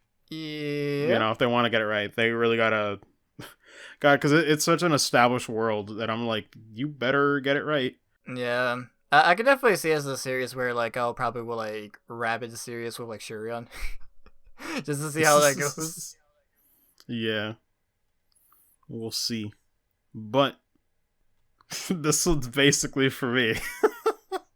Finally, a release date. Shit. I guess on the topic of fantasy. Fantasy Strike launches July 25th. My lord, they announced this like last year. I feel like early last year, it feels like. Oh my lord. Like, it feels like an eternity. I literally thought this game got canceled. In the time I was waiting, I seriously thought the console releases were canceled, man. But yeah, not much to say here. It's just it's coming out July 25th. For PS4, Switch, and did it say Xbox? No Xbox. Oh, I guess it's not. Wow, interesting. Only just Mac and Linux. Huh. I know it's already out on PC, but wow, weird. No Xbox. But yeah, it's coming out. I already talked about it before, but I guess just really quickly, just to mention, it's got a fun cast. It's not like the most groundbreaking fighting game ever, but I had a hell of a fun time playing with Joe when he had the PC version, and we played it. God, it's just it's a lot of fun back and forth, and it's still a good game to kind of teach fundamentals and like know what to counter with, because some of the counters are actually like still fundamental and like they reward you, like if it's a grapple character, you still gotta like do neutral jumps or find the proper way to like get around that stuff. Yeah. But it's more in the simplified fighting game tier. Yeah. I know, like I said, so I didn't do like much for you, Oh, but yeah. No, it definitely, I will say is that like when it comes to like the learning curve, right? Like from yeah, like, for example, like all the way to the left you have dive kick, all the way to the right yep, is like other fighting games. Definitely for this game is like left center. yeah. Shout out to Sakura Gaming, by the way. Love that channel. Yep, friggin' love that dude. God.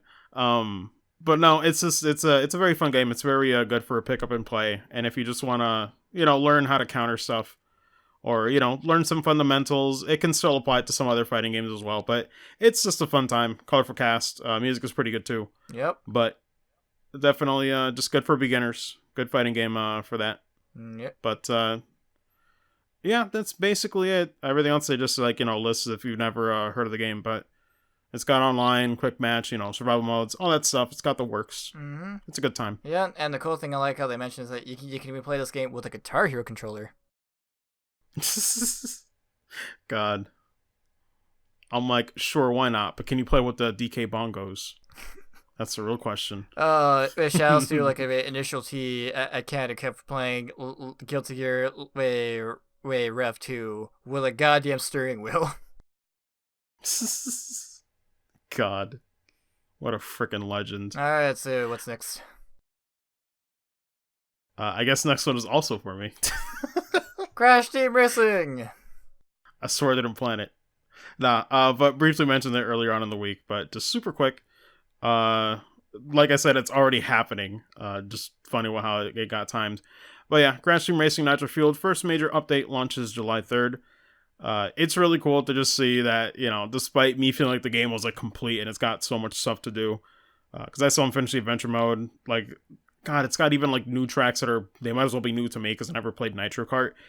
They have all of those tracks here as well, so it's kind of nuts. The game already feels complete as it is, but this is the first wave where they're adding a whole bunch of stuff. Unfortunately, though, I do got to give a slight PSA for anybody.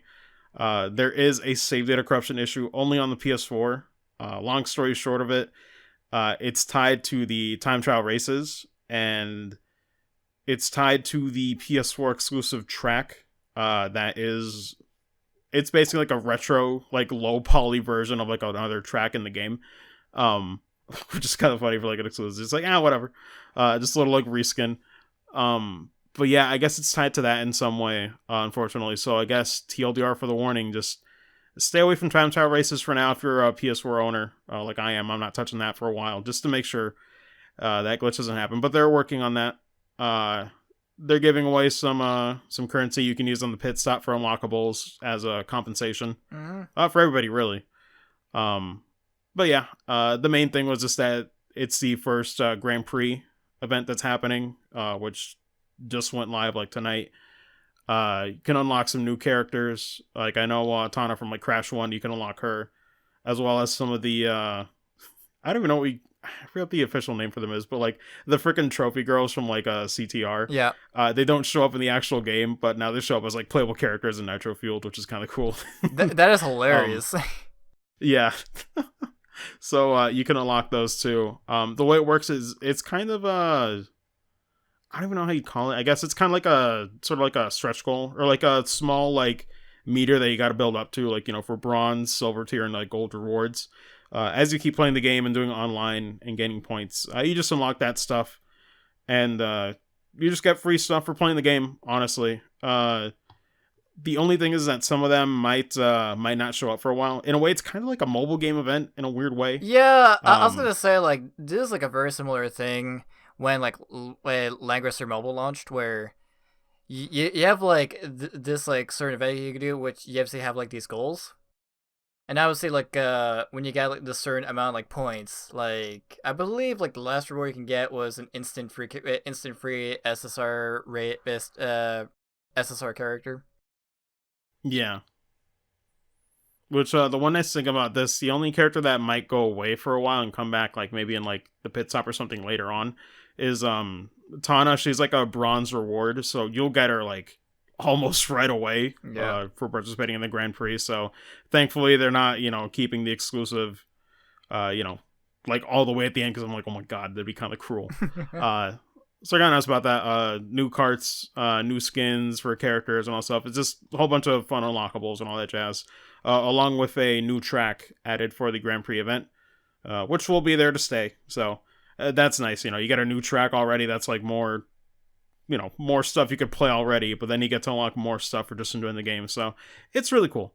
No microtransactions in here. So it's just have fun, participate in the event, and get some swag. Digital swag, I guess. Nice. But yeah, definitely want to check that out in a few days coming up. But yeah, that's basically it. But oh boy, people, are you ready? Because I've tried to avoid this part for a long time. Jesus. So I've tried to avoid this for a very long time. So just a heads up for anyone is that the stage is all for Marcos. I got no opinions or input about a certain topic. All I'm going to do is I'm going to drink my water and have some of my chocolate during this entire thing. Anyways, stage is yours, buddy. God, I went from like, hey man, CTR is really fun. I want to go play it. But this shit right here, I'm tired of. Oh my god. I thought about putting this on the list for the E3 episode, but then I was like, you know what? Nah. And I still couldn't avoid it. Even like 2 weeks after that episode recording, we are still here. People are still not over it. Pokemon Sword and Shield producer addresses national Pokédex drama. Oh boy, where do I begin? So, yikes. It's not really a long story, but I'll just briefly summarize this. So, back at E3, when they were showing off Pokemon Sword and Shield, Matsudo was like on stage, and one of the translators basically mentioned the situation that was going on as they were showing the game. The long and short of it is that you will not be able to transfer all of your Pokemon into Pokemon Sword and Shield, because not all of the Pokemon will be available. It'll just be the regional dex, which is basically, for those who don't know, is just the Pokemon that you see in the game, in the base game. Any transfers and stuff, they did say that some of them might be available, but they just said that not all of them will be. So it's weird. I'm not sure if it means that, you could trade some, but not all. Again, it's vague, and that's part of the problem. That's part of the freaking frustration with this, is that some of these, like, responses have been so terrible that they just don't clarify anything. So we were kind of left to speculate, and people are left to get really pissed. And oh boy, it's led to all kinds of controversy. But even more than that, it's gotten to the point where the community's just gotten really fucking toxic.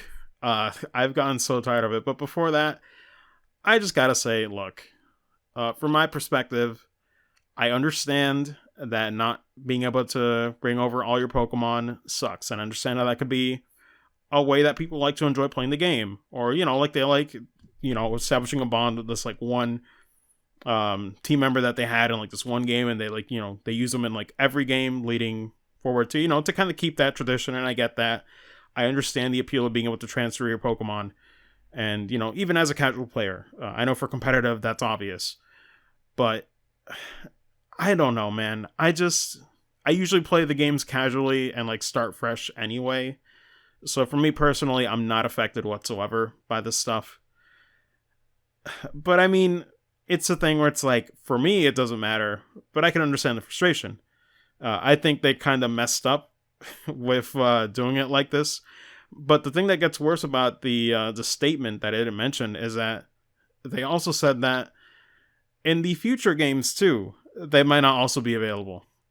So it's not even like a wait and see and you'll eventually get them all. It's that moving forward, you might not get them all, period. Regardless of a game later on, which I still think is dumb. I think it's just that they didn't clarify it properly. But again, it's just not enough clarification for some of this stuff. It's very frustrating.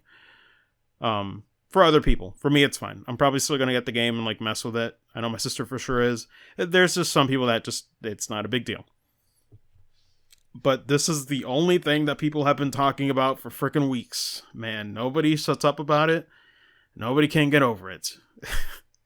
And I've gotten so sick of just seeing like the Pokemon company Twitter like tweeting just something unrelated. Or just, you know, the general PR account saying like, I don't know, like a Monday motivation tweet. And then you see just this string of people like, you know, trying to complain. It's like hashtag bring back national decks. The hashtag is fine. But some of them are being really cancerous and really toxic about this shit to the point where I shit you not. I use Twitter less now until this shit dies fucking down. I get so tired of it because it's not even like you'd expect all that riot and all that salt on a Pokemon thread, right? Like, you know, an official one. But then you get to stuff like wholesome fan art of just Matsuda and I think someone else on staff, and the fan art saying that, you know, like, thanks for making the Pokemon series. You know, I wouldn't be here, you know, without you guys making this incredible series. And it's a commemorative, you know, fan art just saying, kind of honoring them in a way, right?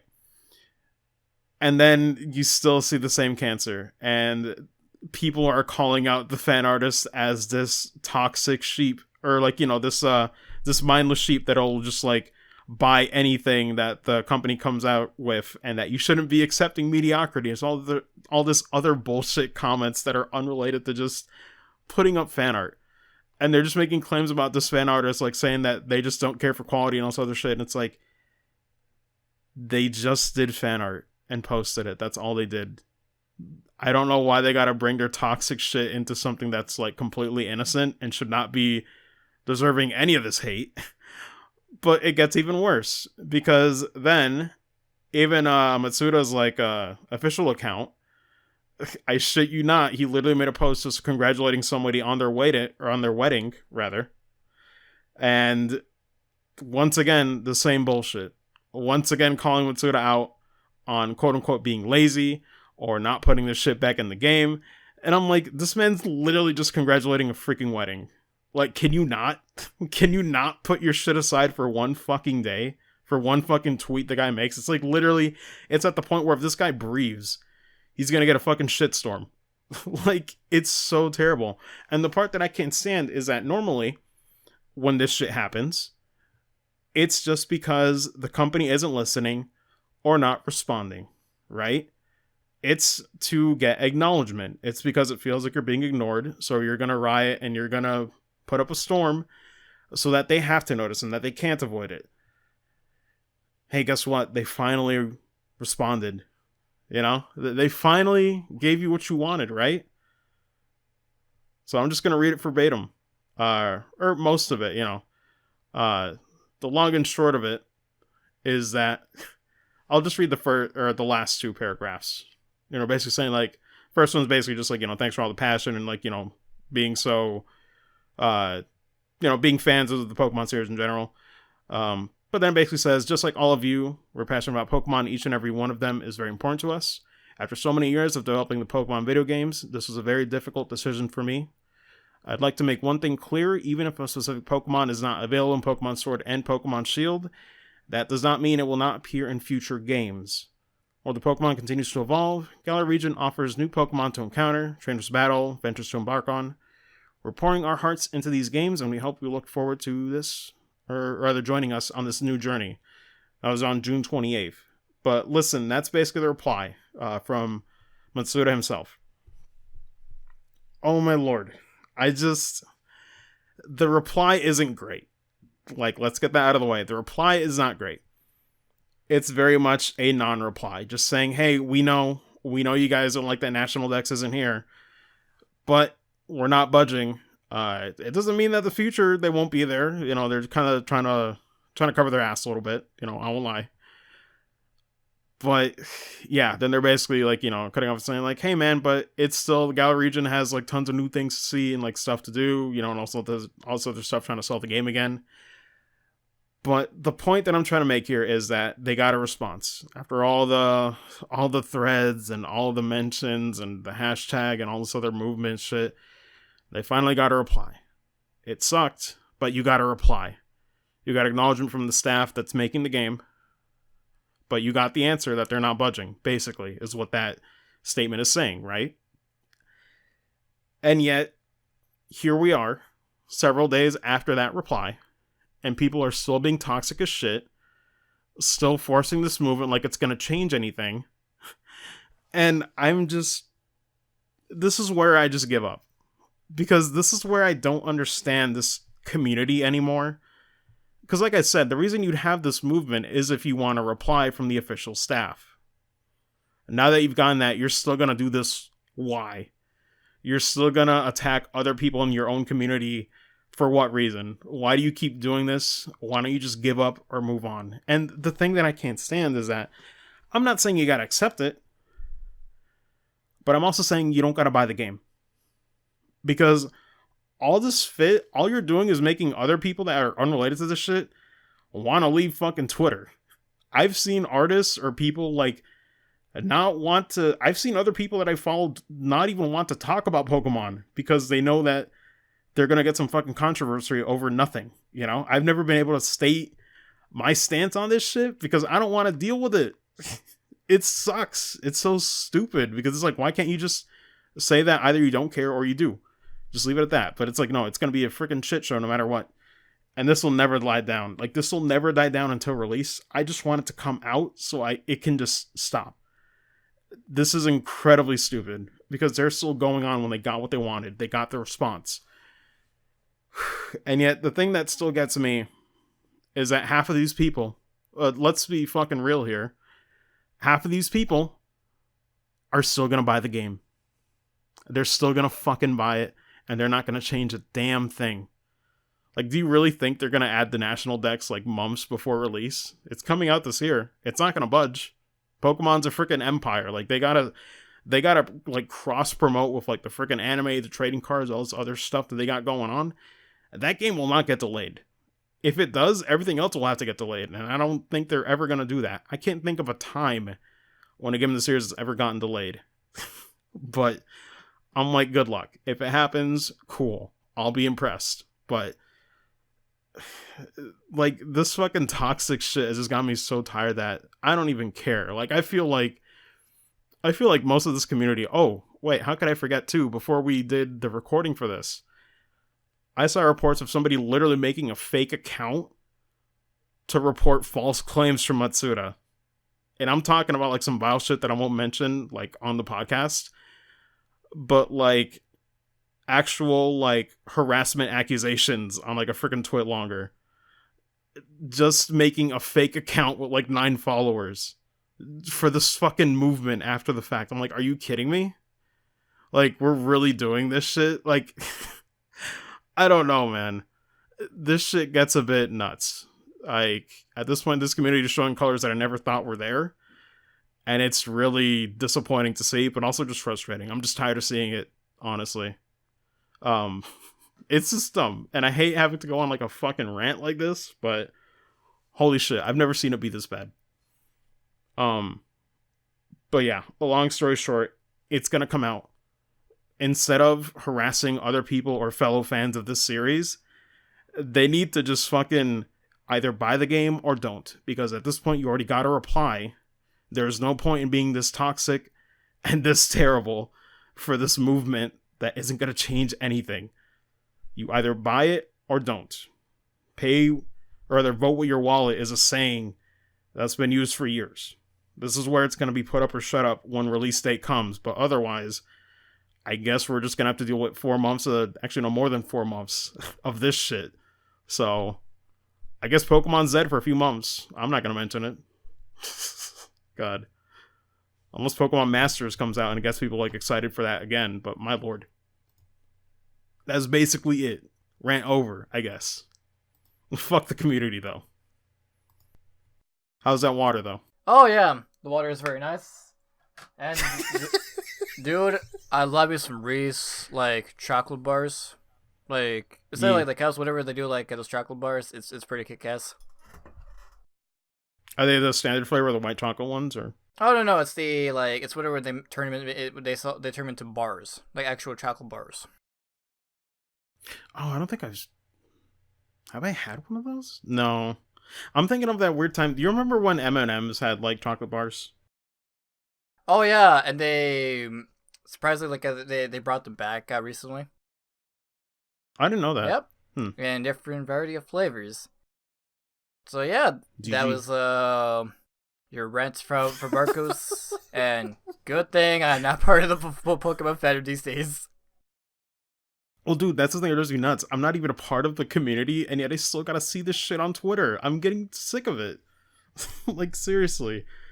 Um, I just play the games. I don't even play all of them. Like, I say this as a fan who's, like, been burnt out like you and, like, only played a few of them. Mm-hmm. But, my lord, people gotta calm the fuck down. Like, I'm sorry. I don't, like, I addressed the response that we got here.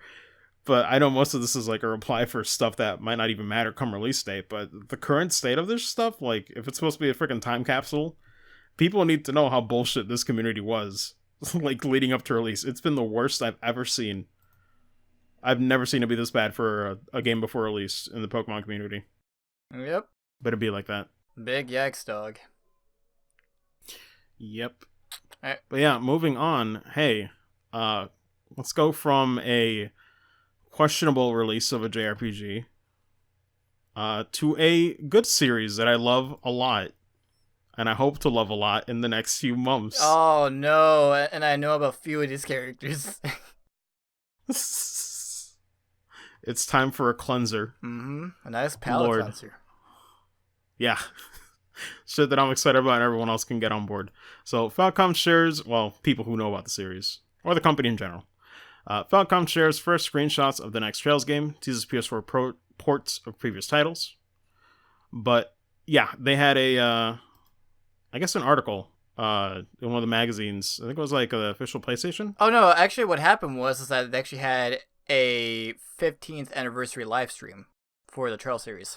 Oh wait, that's right. But then I saw an image of a magazine. Never mind. That's what I was getting it mixed up with. Yeah, it was like a combination of the live stream and that magazine. Yeah. Yeah. But Lord. Alright, so basically, like, they were celebrating, like, the 15th anniversary of the series, and they were obviously, like, teasing of, what's the next step for the Trail series.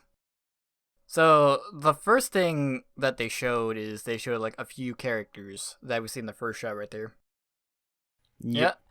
So, we got, like, Rishamau, who's in the Crosswell games. And then we have a young man from the North Highlands. And then we also have another character, which I definitely do know, from the CutieSol games. So, and then we have, like, the next interesting thing, the most epic part from the stream is they've fully shown the full map of the Zemuria continent. Yeah, and I'm late with the series, so they've never shown the full map, have they? No, never. The only thing that they showed is the one just, here is Laboro, here is Erevodia, here is Nord, and here is, like, fucking Calver, here is Crossbell, and that's it.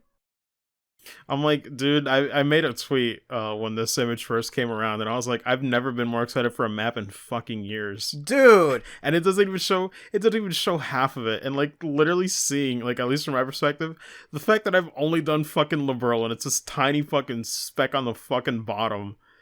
Oh my god, I'm so fucking excited to just see the rest of the series. It's absurd. I know, right? And shouts to Vex that mentioned about redacted part of Liberl. It's an inside joke, but I can't explain it here. It's the whole point of an inside joke. Yeah. So, the thing I like about this map is, call me weird or crazy, like, remember, like, the time where they showed, like, the full roadmap for the Marvel Cinematic Universe? Yeah. Like, here is, like, Thor, here's Spider-Man, here's, like, everything that's coming up, right? This is, like, a similar thing with this map. Is that... God, if they finish this map, I will fucking lose my mind. And here's the craziest thing, is that anyone that's unfamiliar with the series, is that this series is basically the Marvel Cinematic Universe of JRPGs. Dude, I'd say it's even more than that. Because it's like... Actually, no, you know what? Okay, I'll still give you that. Because I'm thinking, like... 3 games for one series, but it's like, Iron Man's had 3 movies, so I guess it still counts. Yep. But they're not seamless connected, you know, they kind of go back and forth between like the Avengers films and then the next Iron Man movie. Yeah, and plus, obviously, the way it's structured, like for Chelsea, is that we have like the Sky games, and then we have Coastal 1 and 2, and then on the bottom is the Crossbell games. Like they take place at the same Yeah. time. Before, But currently that is 9 games, yeah, people. 9 games. which is a lot. Like, for context, that last game that I raved about in the E3 episode, that was just Trails in the Sky FC. The first chapter. I gotta do the second one soon, and I can't wait. But holy shit, just to put that into context, I had so much to, like, gush about just from one game. I can't imagine, like, oh my god, if we grow up, like, years from now, and we see this whole fucking thing done to the end, oh my lord, like... That's like, hey, do you want to talk about this series? Yeah, sure. Give me a week. Yes. Just an entire week to talk with you. Yes, like literally have to do like a special episode of just talking about this fucking map right here. God, it's absurd. Like, here's the thing: is that this man has like second chapter. He has the third. Tits the third. And then he has Cold Steel 1 and 2, and eventually doing Trails from Zero and Azure, aka the Crossbow games, and then finally doing with Cold Steel 3 and 4, aka the Avengers in the series. Basically the Avengers, yeah. Oh man, and yet that map, as amazing as that shit is, just to see that already made my day. Oh yeah, God. Then they the magazine. Oh, sorry, I was gonna say. Then they announced the next game coming up and teased at 2 characters, but no real info has been given. Just people are speculating like crazy. Yeah. Ooh, actually, let's see that that magazine over there. Oh, it's only just the top half. Yeah, sadly it's not the full thing, but it's just those 2 characters in the back. Yeah, so what they showed is like they showed like most of the main characters in the previous series. There's a certain character that they showed, which people were like ranting about because it was also technically a main character, but you won't know the character until you get through the rest of the series. Mm-hmm. So they show off like screenshots, and I know this character is from Crossbell. So the thing what everyone is speculating is, we went to Laboro. We get a chance to know about Erebonia, obviously along with other parts of it, and obviously like people in Japan or via fan translation, they got to know about Crossbell, like the Crossbell region. Yep. And then finally, I'm like, what's next step? Well, next thing is to go way east to the Calvard Republic. Yeah, because I heard about Calvard, but man, that's where Zid is. Holy crap! That's where Zid is from, fam. Yep. I'm like, they're alluding to shit that we haven't even seen yet. Oh my god! I just want it. I just want everything so I can just drown in Falcom. But I'll be there soon. Yeah, I'll catch up. Lord. Yeah, and the other thing they also did talked about besides like teasing like the next game is they, again, for I believe the 10th or 20th time, they talked about like, bringing in like the old games, especially with Crossbell. Yeah. The only thing I heard is if they were to bring in like the older titles to other consoles, right? Is they gonna have to? I think someone said like they're gonna have to like bring in like the Evolution versions of them.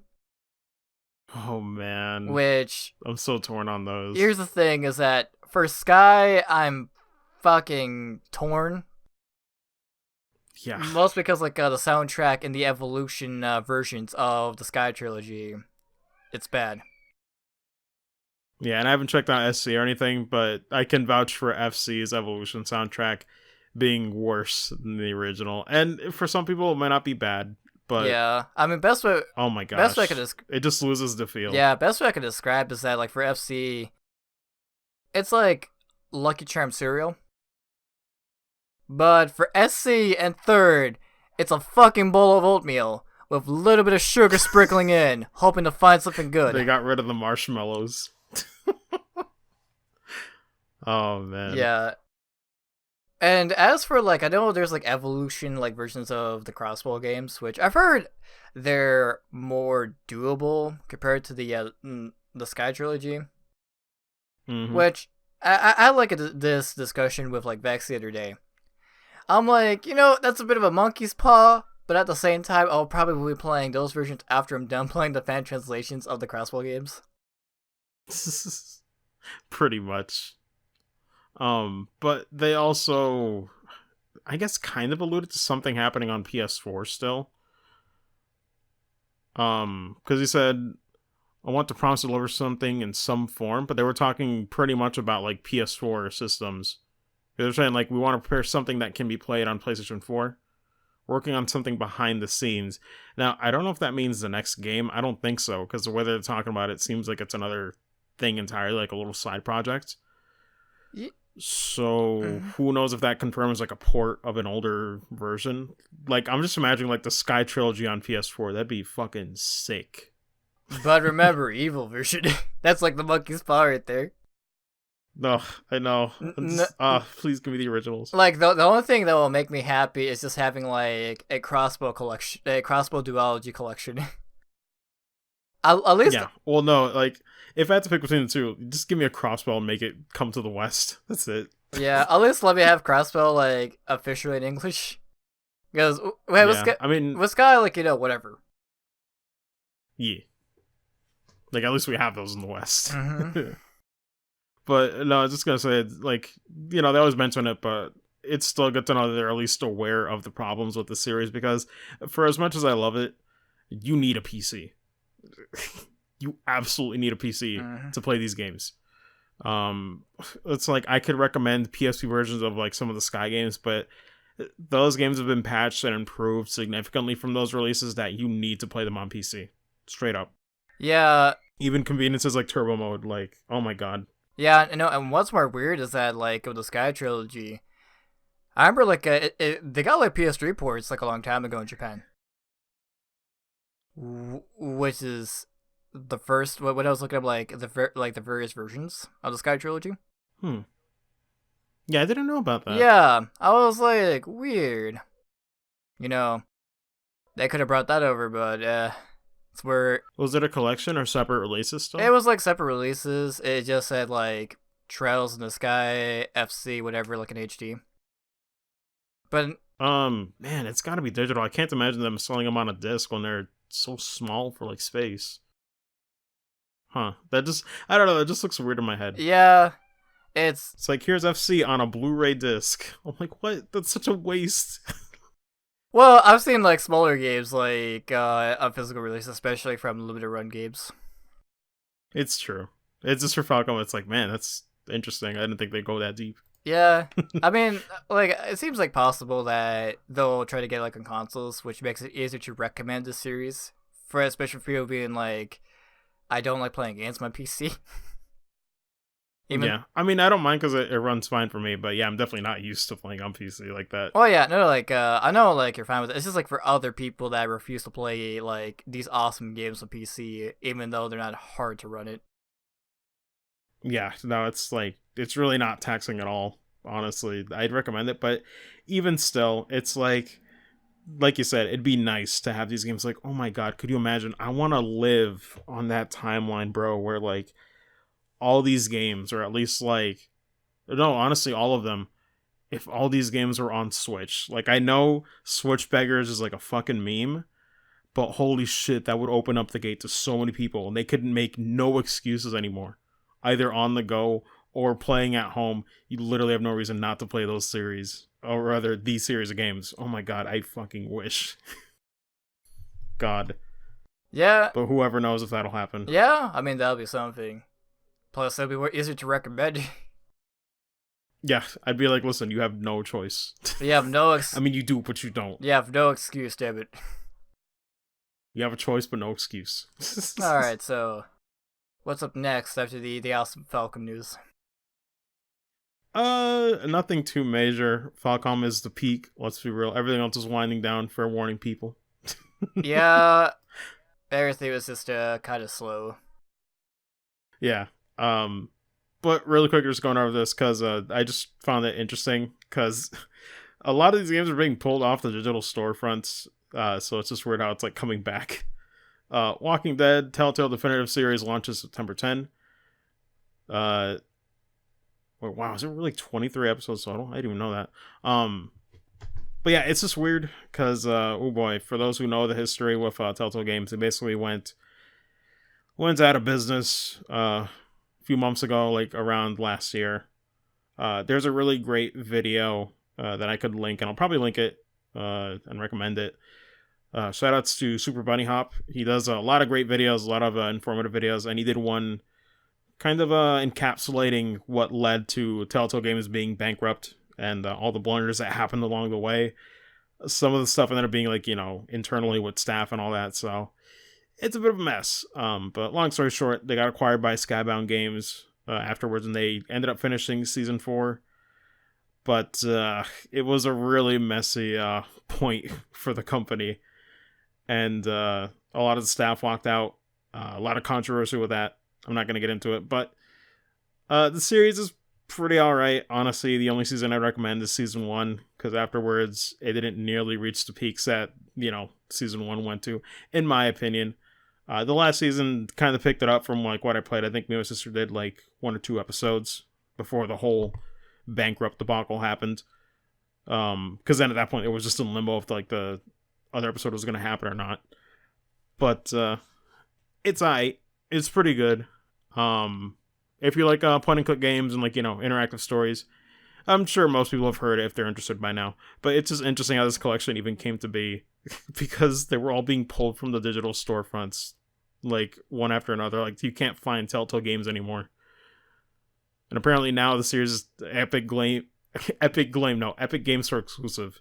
Which, God, everything's on Epic Game Store and I hate it. But yeah, this one basically just has all the episodes.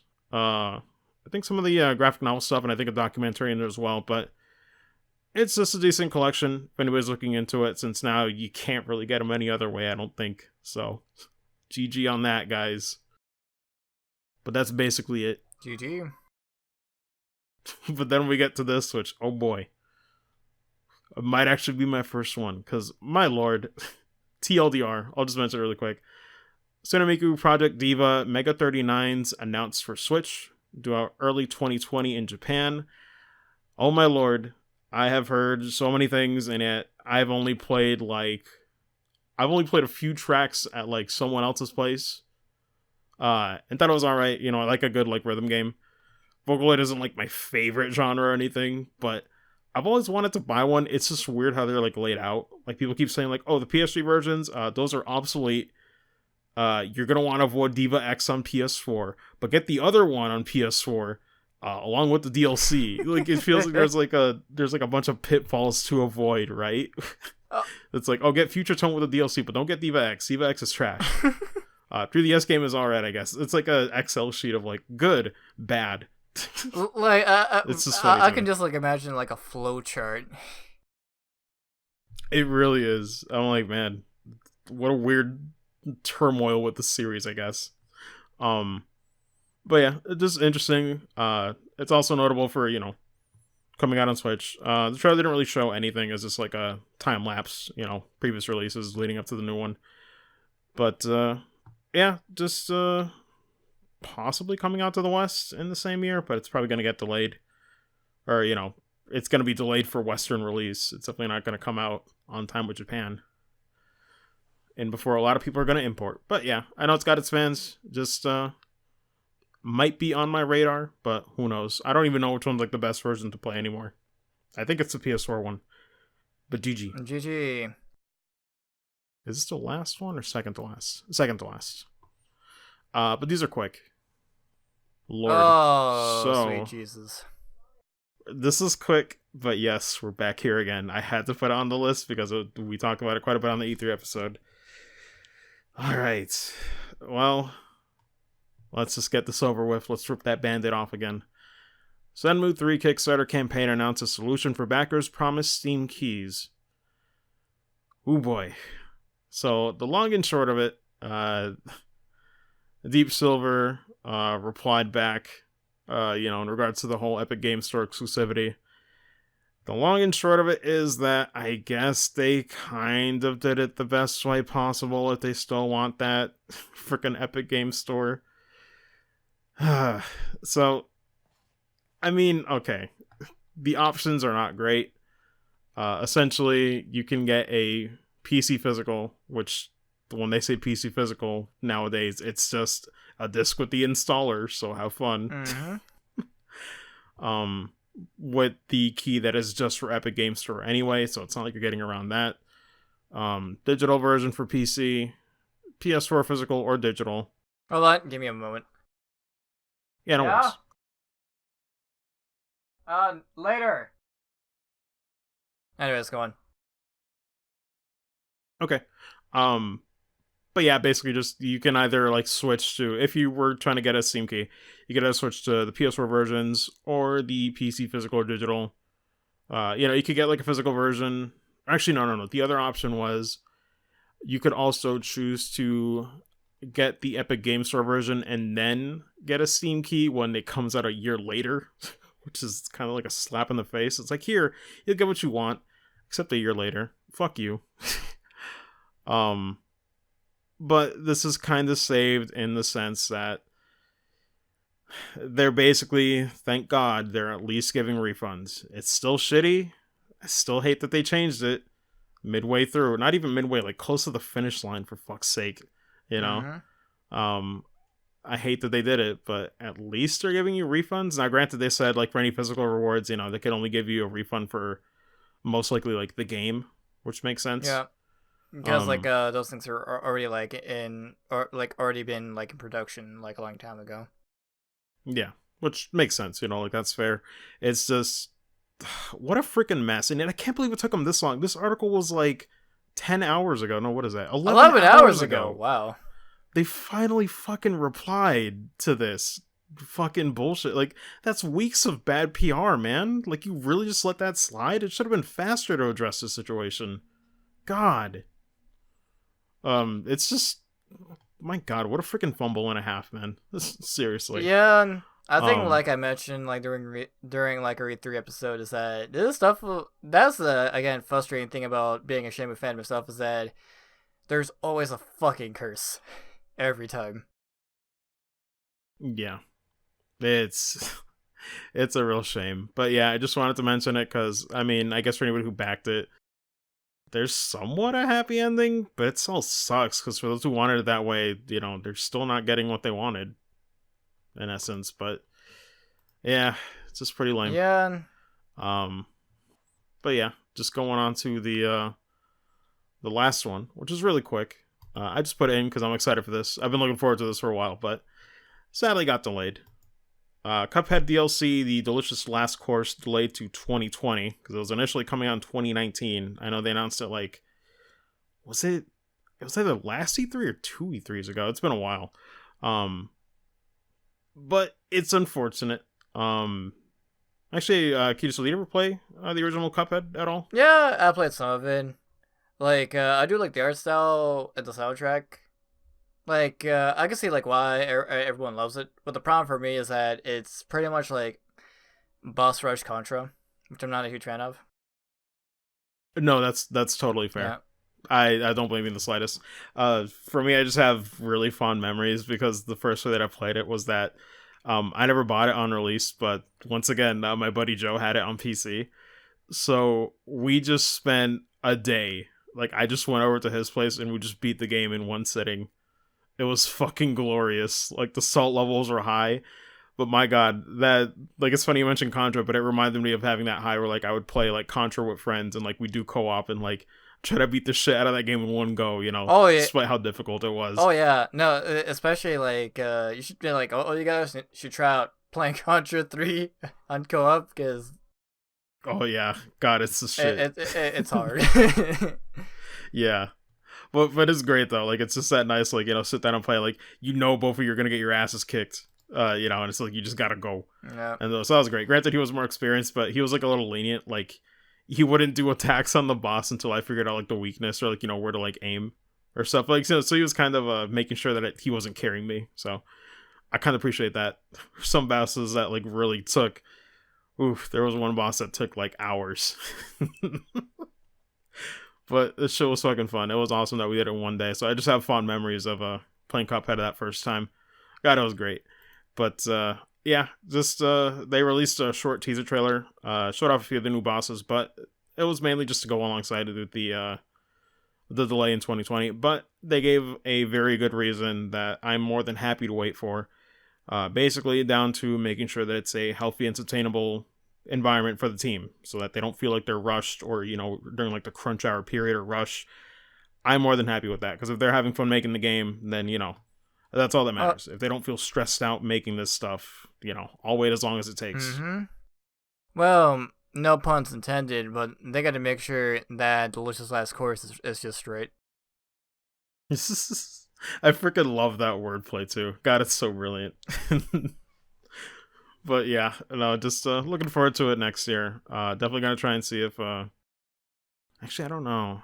No, because I'll be in Florida by then. Darn, I won't be able to play with Joe. Oh well, I'll be able to play on my own or something when it comes out. But yeah, it's just cool. It's a delay that I'm worthy to support, or willing to support rather, because God, I want to see this be the standard, because I think this is also the reason that Animal Crossing got delayed as well, was for healthy reasons and trying to make sure that the staff is like stable, because too many times you hear of stories of people getting pushed to the edge, and it's just not good. Yeah, it's not good for development. It's not good for anybody. Yeah, I also remember like Crispy Kaiser, like the SDK community manager. Like I remember like if someone asked him about like how or the work conditions over there, like how he's feeling, and he did say like so far like there's definitely like nothing wrong. Like everyone was just like chill. Basically, you just gotta doing his job, replying to people and stuff. Yeah, because I'm just like, man, I hope the guy doesn't get bombarded. Like I always have that fear too. God, being like the presence of like the Western audience like can't be easy some days. I can imagine. Oh yeah, I mean I can imagine that.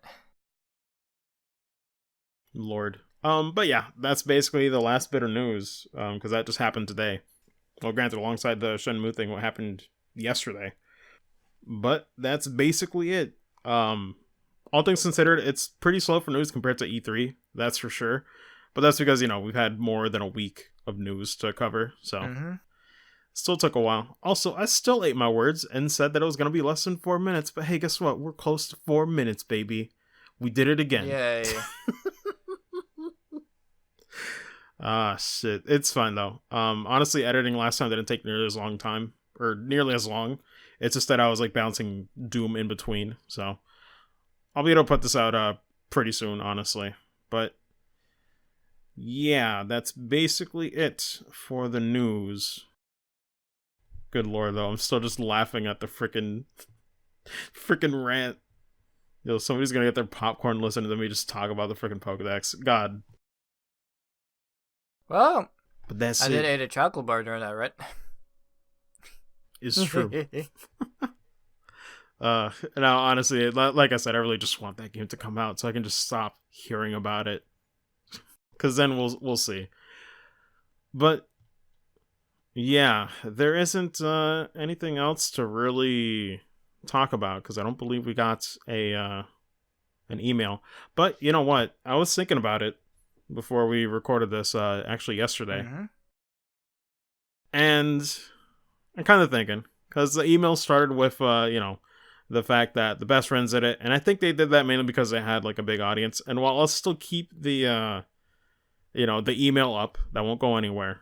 Which once again, if you want to submit questions, you can submit them to teatimesaveroom@gmail.com. Once again, just for clarity, teatimesaveroom@gmail.com. Don't forget, teatimesaveroom@gmail.com. Pretty much. Or, because I was thinking about it, we don't really have like, big audience right now, let's be real.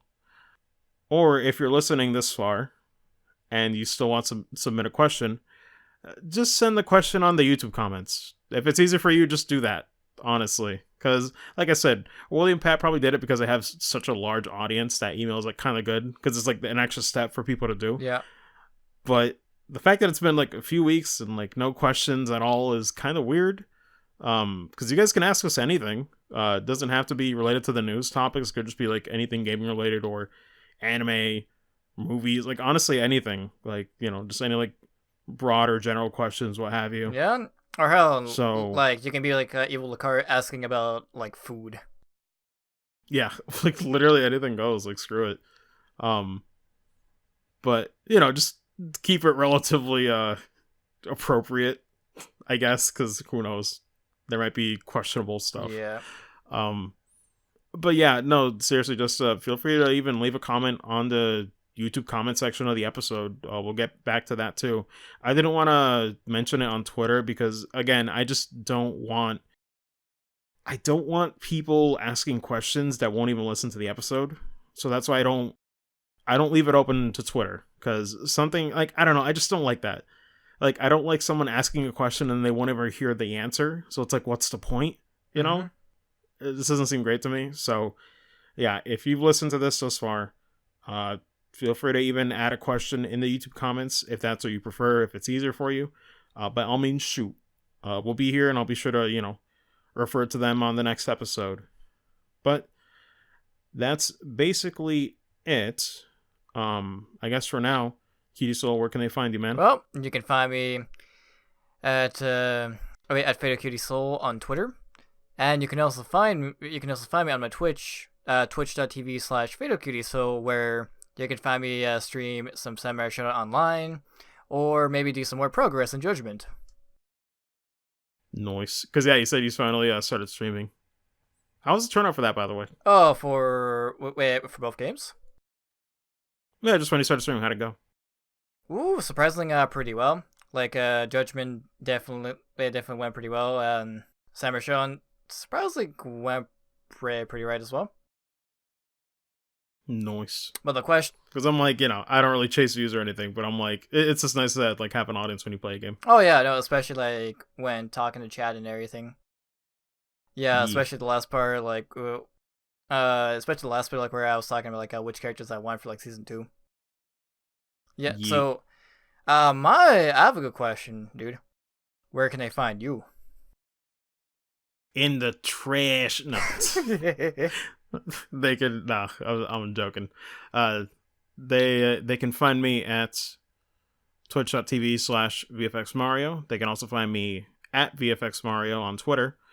And for any voice acting ventures or what have you, I've been kind of idle on that account, but I definitely want to try and do like more auditions and do more, tweets related to that stuff.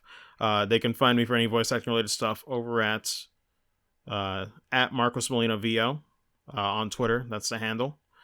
But that is all for now. So thank you guys for tuning in as always, and we'll be back soon. I don't want to say in a week, but when the time is right to do another episode. We're not gonna make this bi-weekly or weekly, but just when we can do it. Basically, we'll do it when we feel like doing it. Yeah, like a week-ish. Like we'll try to keep it somewhat consistent, but I just don't like to worry about deadlines when it's a one-man show.